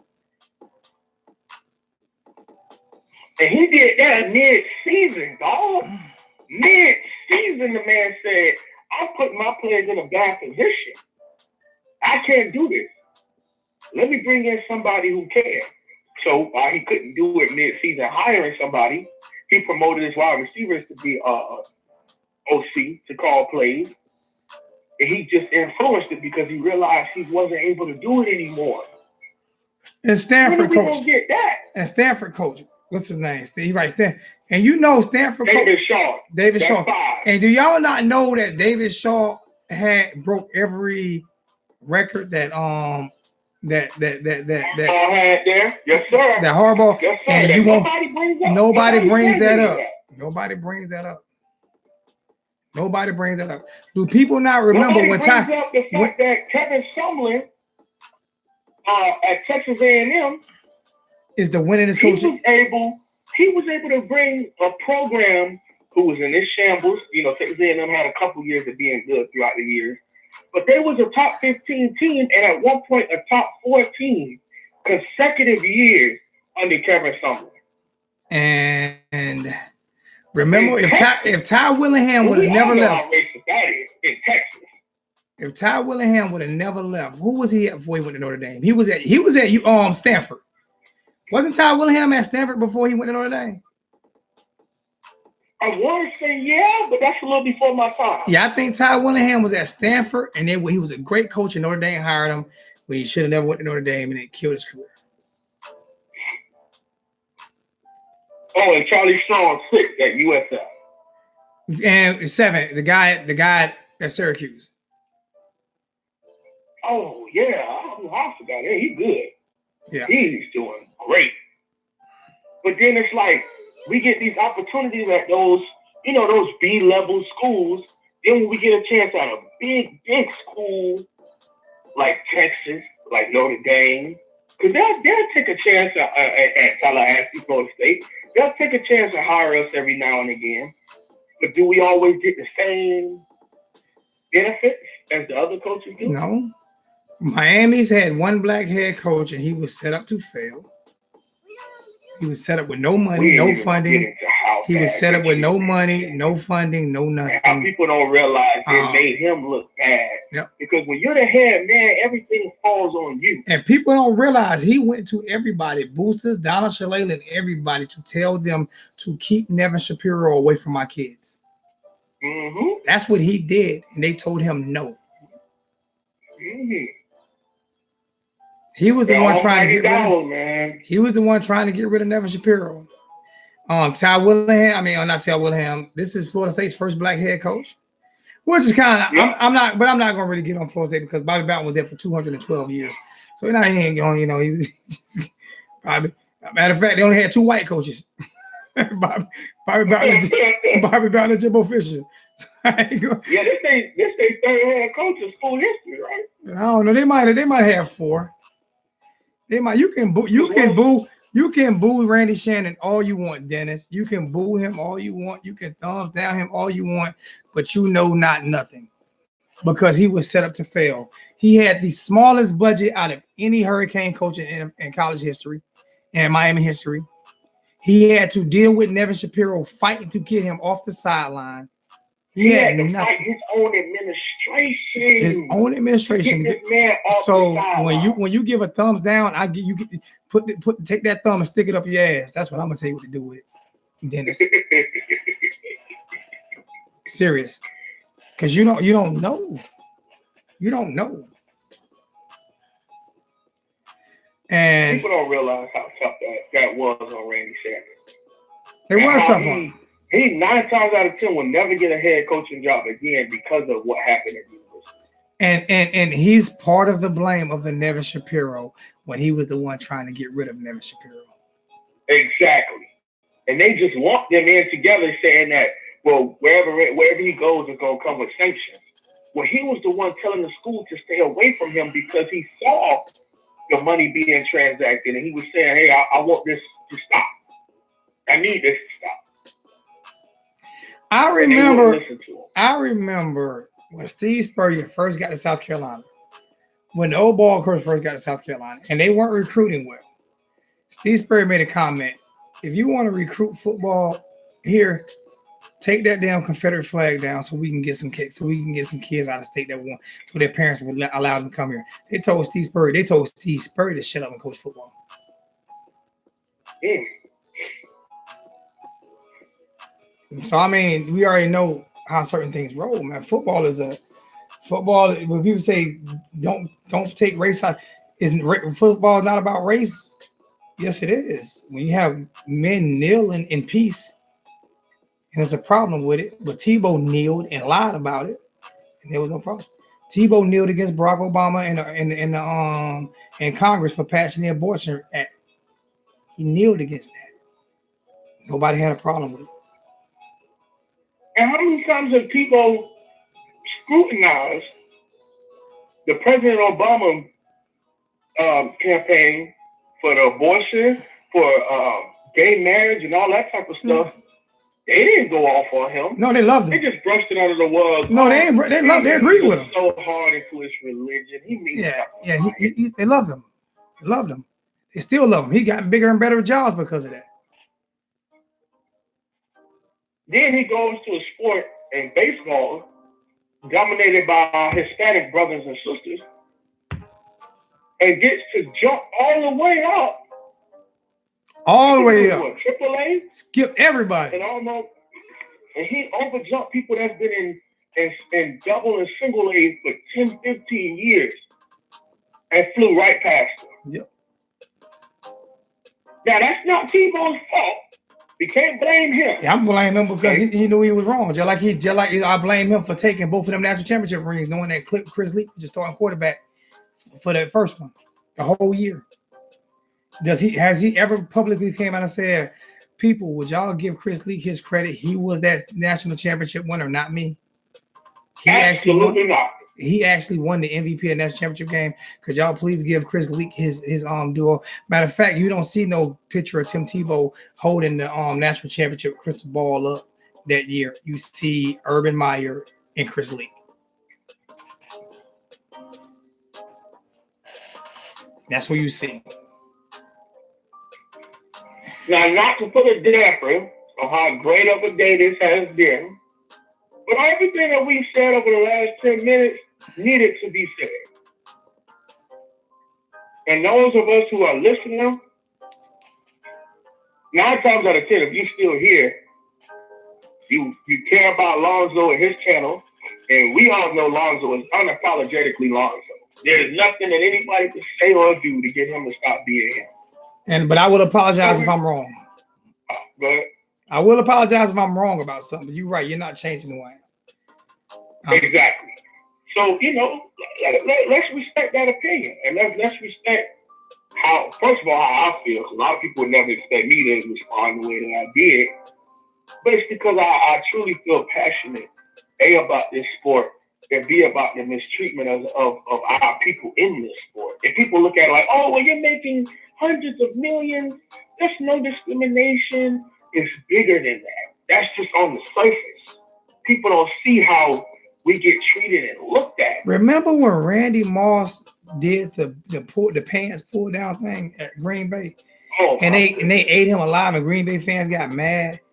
But when Randy explained to them why he did, he said every time we go to Green Bay, they would pull their pants down and moon us when we walk on the field. That's why the media gave him hell for it and still defended the fans for doing it. Because a lot of times the fans don't look at them as human beings. They look at them as cattle. Or I'm gonna say it, they look at them, or they look at them as they look at them as, please, they look at them as the N-words getting money, so you should be happy. Exactly. Look at Westbrook. The man sitting on the side now. A lot of people point to him always having issues with fans. Okay. But that does not take away from the fact that this man and his wife said to him, get on your knees, boy, like y'all used to. Get on your knees. That's what this guy told me. Get on your knees like you used to. And the good thing about the NBA is the NBA is different from the NFL. They don't let the fans tell it. And if we see you in here, you going to jail. They don't let the fans. So, but what the NBA did was they went and found his Twitter account and went into it.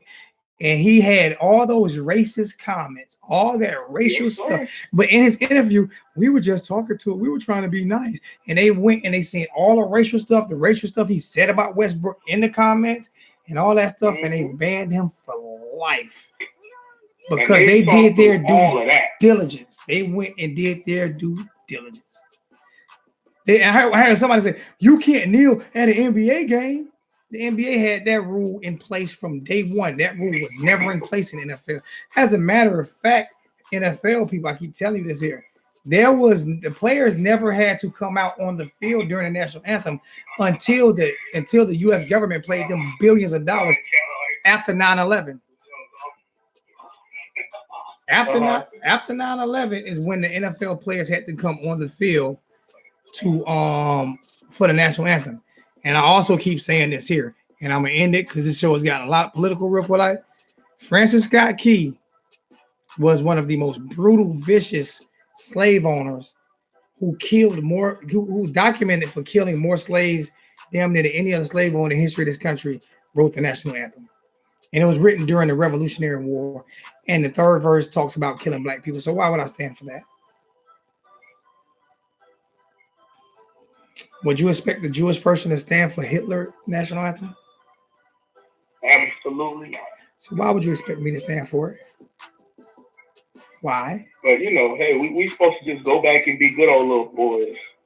And I don't stand for it. I've never have. Only time I stand for it, I won't put my hand on my heart. The only time that I stand for it is when I go to my daughter's ROTC event because I don't want them looking at her father and then looking at my daughter. It's disrespect to her. That's for her. But I don't put my hand on my heart because I don't believe in the national anthem. I don't believe it wasn't written. It was written. It was talking about killing me in the national anthem. Serious, talking about killing me. So no, I don't stand for it. Never have. My mother taught me that when I was a child. And my mother was a history teacher. So it got real political towards the end. But Tate Martell, we're excited about having him. We're excited about him being eligible. We're excited about everybody being healthy. And of course, I want to get all religious, but we want to pray. I'm religious, very. And be just keeping them in our prayers as far as these people our team being healthy, because even with my hat on, we're so thin at a lot of these positions that we cannot handle a couple of injuries across. And it happens, hopefully, not to the starters or people who get a lot of reps. And hopefully we build enough toughness to where they can play through a couple of the small injuries. Bro, you see that? Like Gerald Willis played through a strained hamstring, yep. Partial ACL, the whole year, and a hand injury because he knew it was his last run. And that's where a lot of people don't realize. That's why he hasn't been able to do. He didn't go to the Reese Senior Bowl. He didn't do anything at the combine. And his pro day on the 25th will be his first time strapping up since Pitt. I'm Aborigine American. My family, my history goes back 600 years in the United States of America, homie. Choctaw. All right. So does most black people. People don't know that. Only 6%, only 2% of the slave ships land in the United States of America. Do your history, your real history. All right. Hey, I ain't even put no grease in my hair or nothing today. You see your brother? You see the brother still got in the way? I've been wearing a hat all day. Look at your brother, man. Get a cease. I ain't got no grease or nothing in my hair. None. I ain't brushed my hair today or nothing. Boy, hat all day. I got a quick question for you, though. You want to know what I use? Nah. How do you feel? Okay, I got you. About us looking to Florida already? What's your opinion on that? I want to look to Florida now. I want to beat the hell out of Florida. I want to destroy them. I hate them. The only school that I hate more than Florida is Notre Dame with that racist bullshit they pull, Catholics versus convicts. When they come to find out, the archdiocese right now got an interview out, and he didn't even think child sleeping with kids was illegal. How dumb is that? That's the archdiocese. Serious. I put it on Facebook. Archdiocese doing an interview said he didn't think sleeping with kids was a crime. Oh my gosh. So only team that I hate worse than Florida is Notre Dame. Period, point blank. I hate Florida. And George, you need to find a Florida channel because I'm gonna block you one day. It's just coming soon. But you can't find a Florida channel because all of them down there on crystal meth. They don't pawn all their laptops. They don't pawn all their damn laptops, man. Got the damn gate. How you got alligator? How you got alligator? You keep, one game at a time. I think that's the one game. That's the first game. Film at them. Of course, that's the first game. Focus on spring practice. That's the first game. I keep telling people. For people, Zach says I hate Florida State. I hate Ohio State more. You can't. Let me explain something to you, man. You know Zach doing. Zach looking at that commercial, right? Remember that commercial when the guy said the ball hit him? They gave him the ball. He said the ball hit us out of bounds, and he was like, "No, the ball went off on me, coach." And the player was like, "No, the ball went off on me, coach." And he told the listen here, man. He would have told the ref. Yeah, that don't happen. How you blame Ohio State for taking a call? Miami would have taken that same fucking call. Of course. So stop hating Ohio State. Hate the referee. Don't hate the team. Because I can guarantee you, if that ball would have bounced the other way,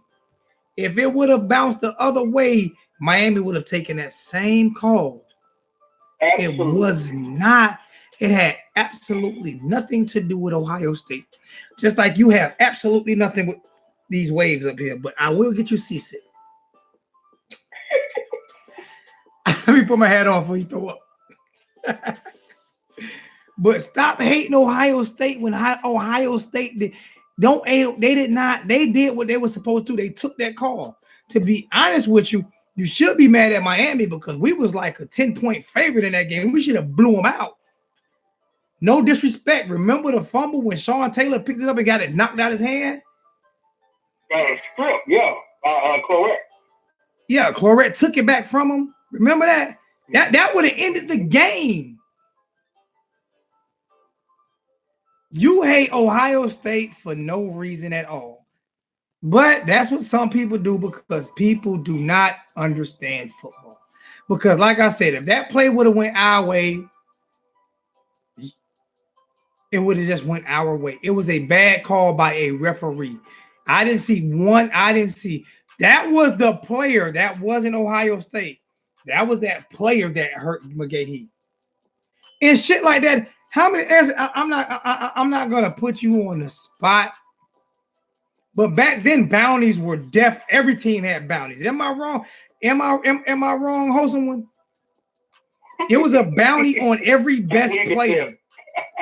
You don't think Miami put bounties on certain players? You don't think Jimmy Johnson said, let's get this motherfucker out the game before he beat us? There was bounties. That's what it was. That's what Bounty Gate was about. That was it was about.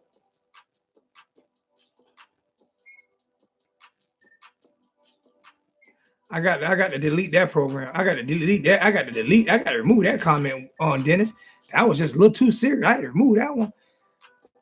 Every team put a bounty out on Willis McGahee. That's it. It was a dirty lick. It was horrible. It was dirty. They seen Willis getting open, and I can guarantee you, Jim Tressel said, get him out. That's what they did. If you don't believe that Sean Taylor fumble had something to do with losing that game, you didn't watch that game. What in the world? Whoa, that would have ended the game. They got the ball back and came right back down and scored. That fumble, that was one of the biggest plays of that game. That play, Sean Taylor talked about that play till he died. I don't know what you talking about. You remember playing talking about, don't you, Wholesome One? Yeah. Sean, He said to the day he died, that's why he played so angry and never took plays for granted. Because he said he felt like he was in open field, it was going to take it to the crib, and he got stripped. He felt like he cost his team a natty because of that. And he said that play, that was the turn. Bro, that play right there would have ended the game. That was in the middle of the third quarter. I think it was either middle third. Anything past halftime is and that would have put us up right there. Gave them a life. That would have put us up by 2 touchdowns as well. They came right back down and scored. Sometimes it was in the middle of the third quarter. Arguing with people and the thing about it is that was put right there. We were going in for a touchdown. I think he got stripped like on the 15-yard line or something like that. That was a huge play. It was a huge play. You can't in one hand say that you mad at Ohio State because of the pass interference call. That's only one play, but Sean Taylor's trip was only one play.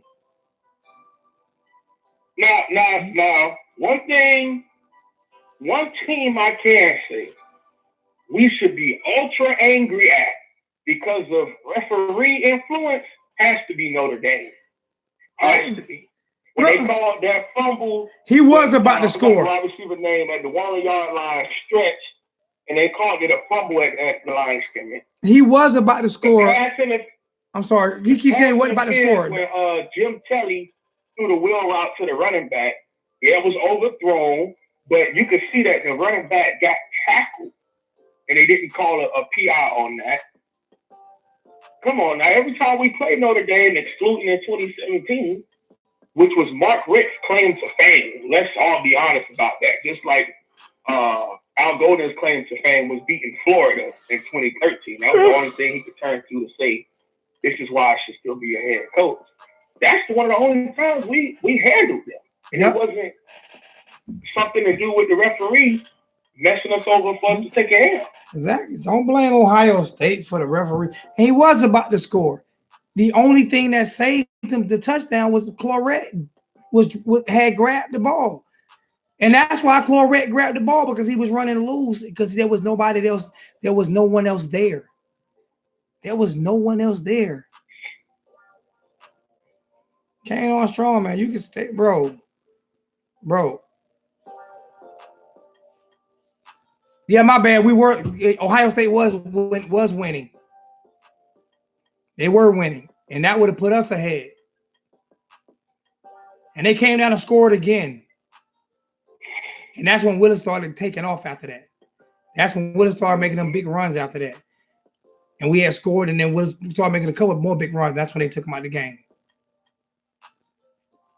But the reason why I don't hate Ohio State is because they did the same thing anyone else would have did. They took the call.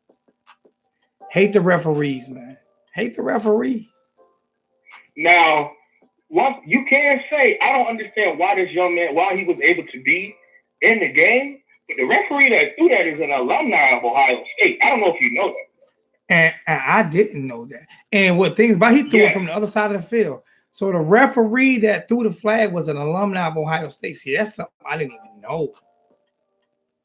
Now, see, I don't understand how he was even able to referee in the game if you're an alumni of that school. Now, people looked it up because it was said in the U part 2 that, come to find out, that referee was an alumni. So how was he even able to referee the game? Kane Armstrong, you say it's not true, then look it up and see if it's true or not. Don't say it's not true and then throw smiley faces up there if you haven't even done your research. What's up, Mimi? Mimi. I can't afford a side chick. I ain't got no money.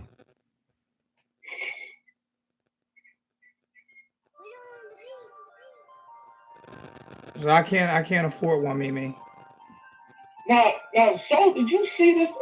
The new mix up at offensive line? Yeah, I'm pulling it up right now.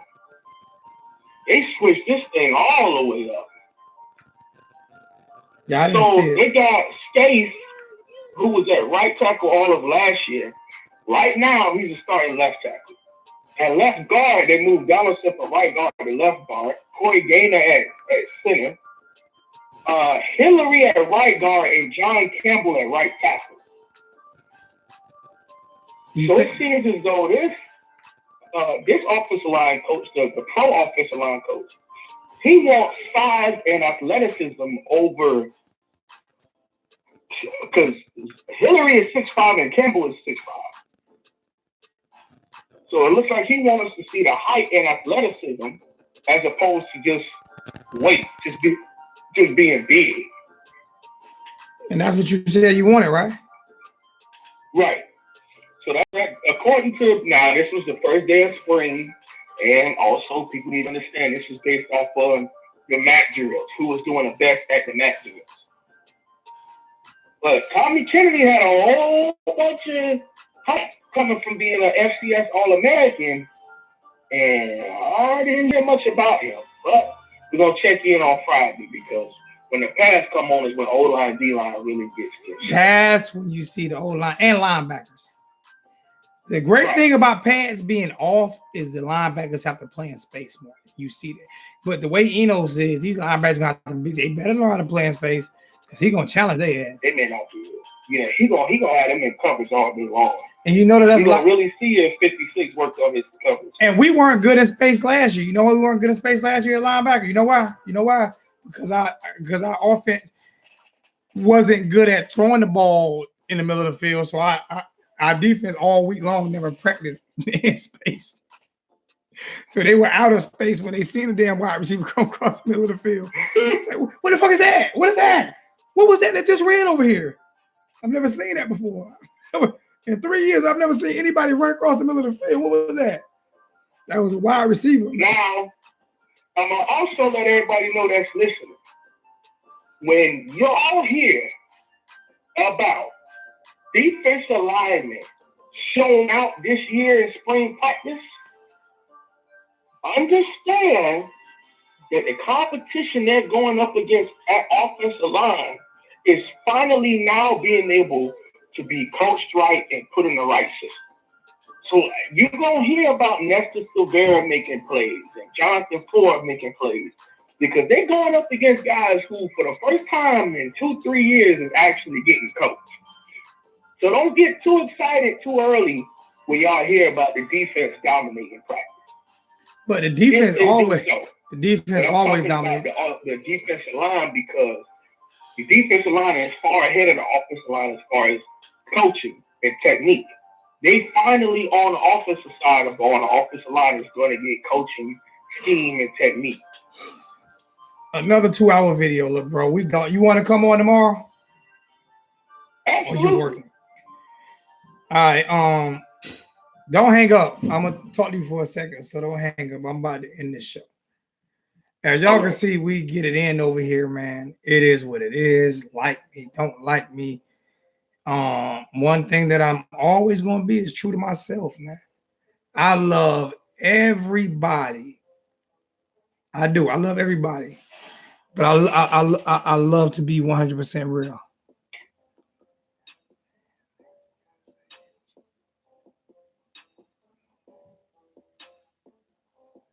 I'm not going to say that. I'm not going to say that, Dennis. Like I say, man, you can hold all that hate for Ohio State all you want to, man.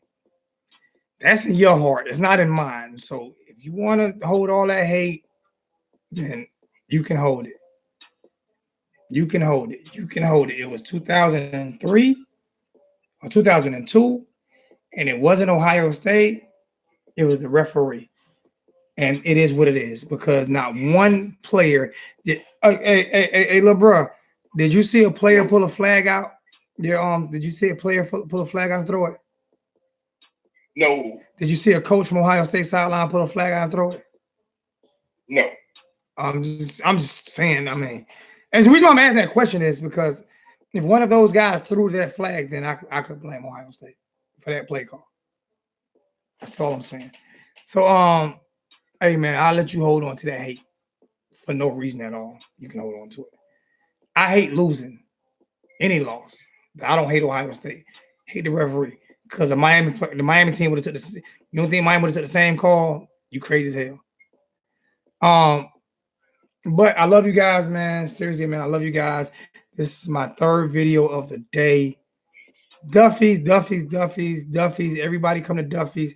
We'll push it more tomorrow, Jay. Call me tomorrow so I can do a quick video again on Duffy's. Duffy's for people who don't have money. If you don't come, the few of us that are gonna be there gonna have a ball regardless. So if you don't come, you're gonna miss out on some fun. Or you can just go spend $800 for one of them damn tickets. I'm a season ticket holder and I'm not buying them. Kick rocks. Love you guys, man. Chime in tomorrow to around 11 or 12 o'clock, and we'll be on talking some more. And be honest with you, if the wholesome one is available that early, he'll be on with me. All right. Do anybody dislike the music in the background? Is there a problem with that?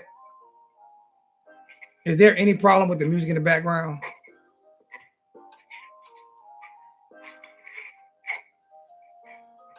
I guess that's a no. I'm hoping nobody dislikes the music in the background because I really enjoy it.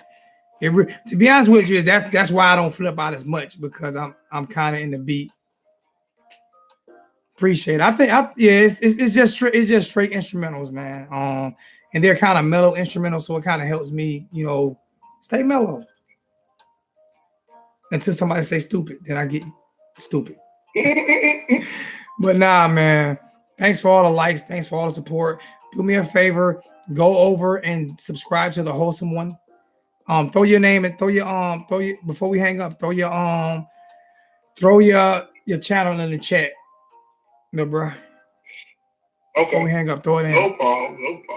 Throw it in real quick, like. And y'all see he's more insightful than me. I don't mind saying that, man. You have to know your strengths and your weaknesses.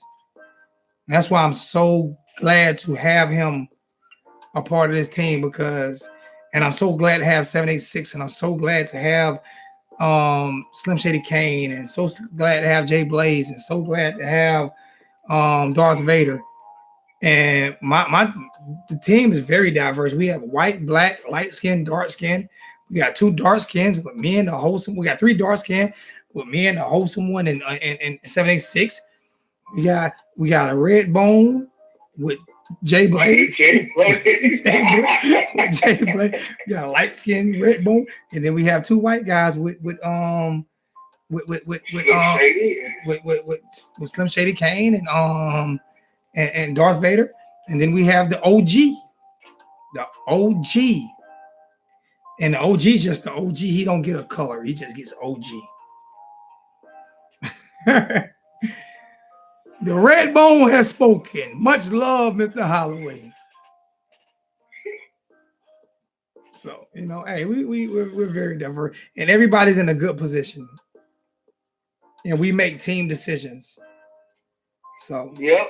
And we push each other. That's another thing that people don't realize. We really do. Zoe would get on me. Let's say I put out a video. He'll never say it was a bad video. Then he'll easily send me a text like, "Now, little bro, you know that. You know you could have taken that to the next level.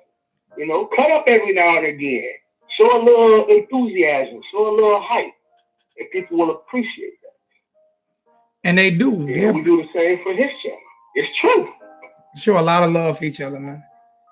We show a lot of love for each other. This is a big thing, man. And to be honest with you, if we were to ever get as much money as ESPN or CNN, which we wouldn't, but if we were to ever get if this platform were to ever grow with this and IG and Facebook, we would definitely look out for the community.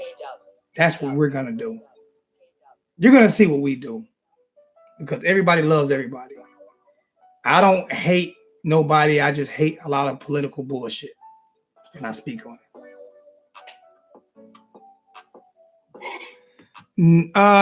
For you, Mark, we can get a fuck a buck our song. For you, And guess who coming up under the umbrella? Y'all gonna get mad at me for this here. But Mark Dudley is gonna be up under the umbrella as a Michigan 1219. Mark Dudley's coming up. He's getting his own channel. Talking Michigan. And why wouldn't I support that? I support Mark Rogers. He supports me.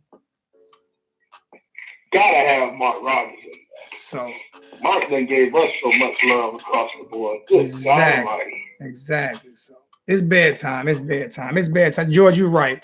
That's the only thing you've been right about in the last 3 weeks. This is bedtime. George, like I said, bro, I have kept you on. I have not blocked you yet. And I can promise you, I got over 300 requests to block you. That's how disrespectful you've been the past couple of weeks. You need to calm down because I still didn't block you. That lets you know that I like you. But I cannot continue to have people ask me to block you. So you definitely need to tone it down some.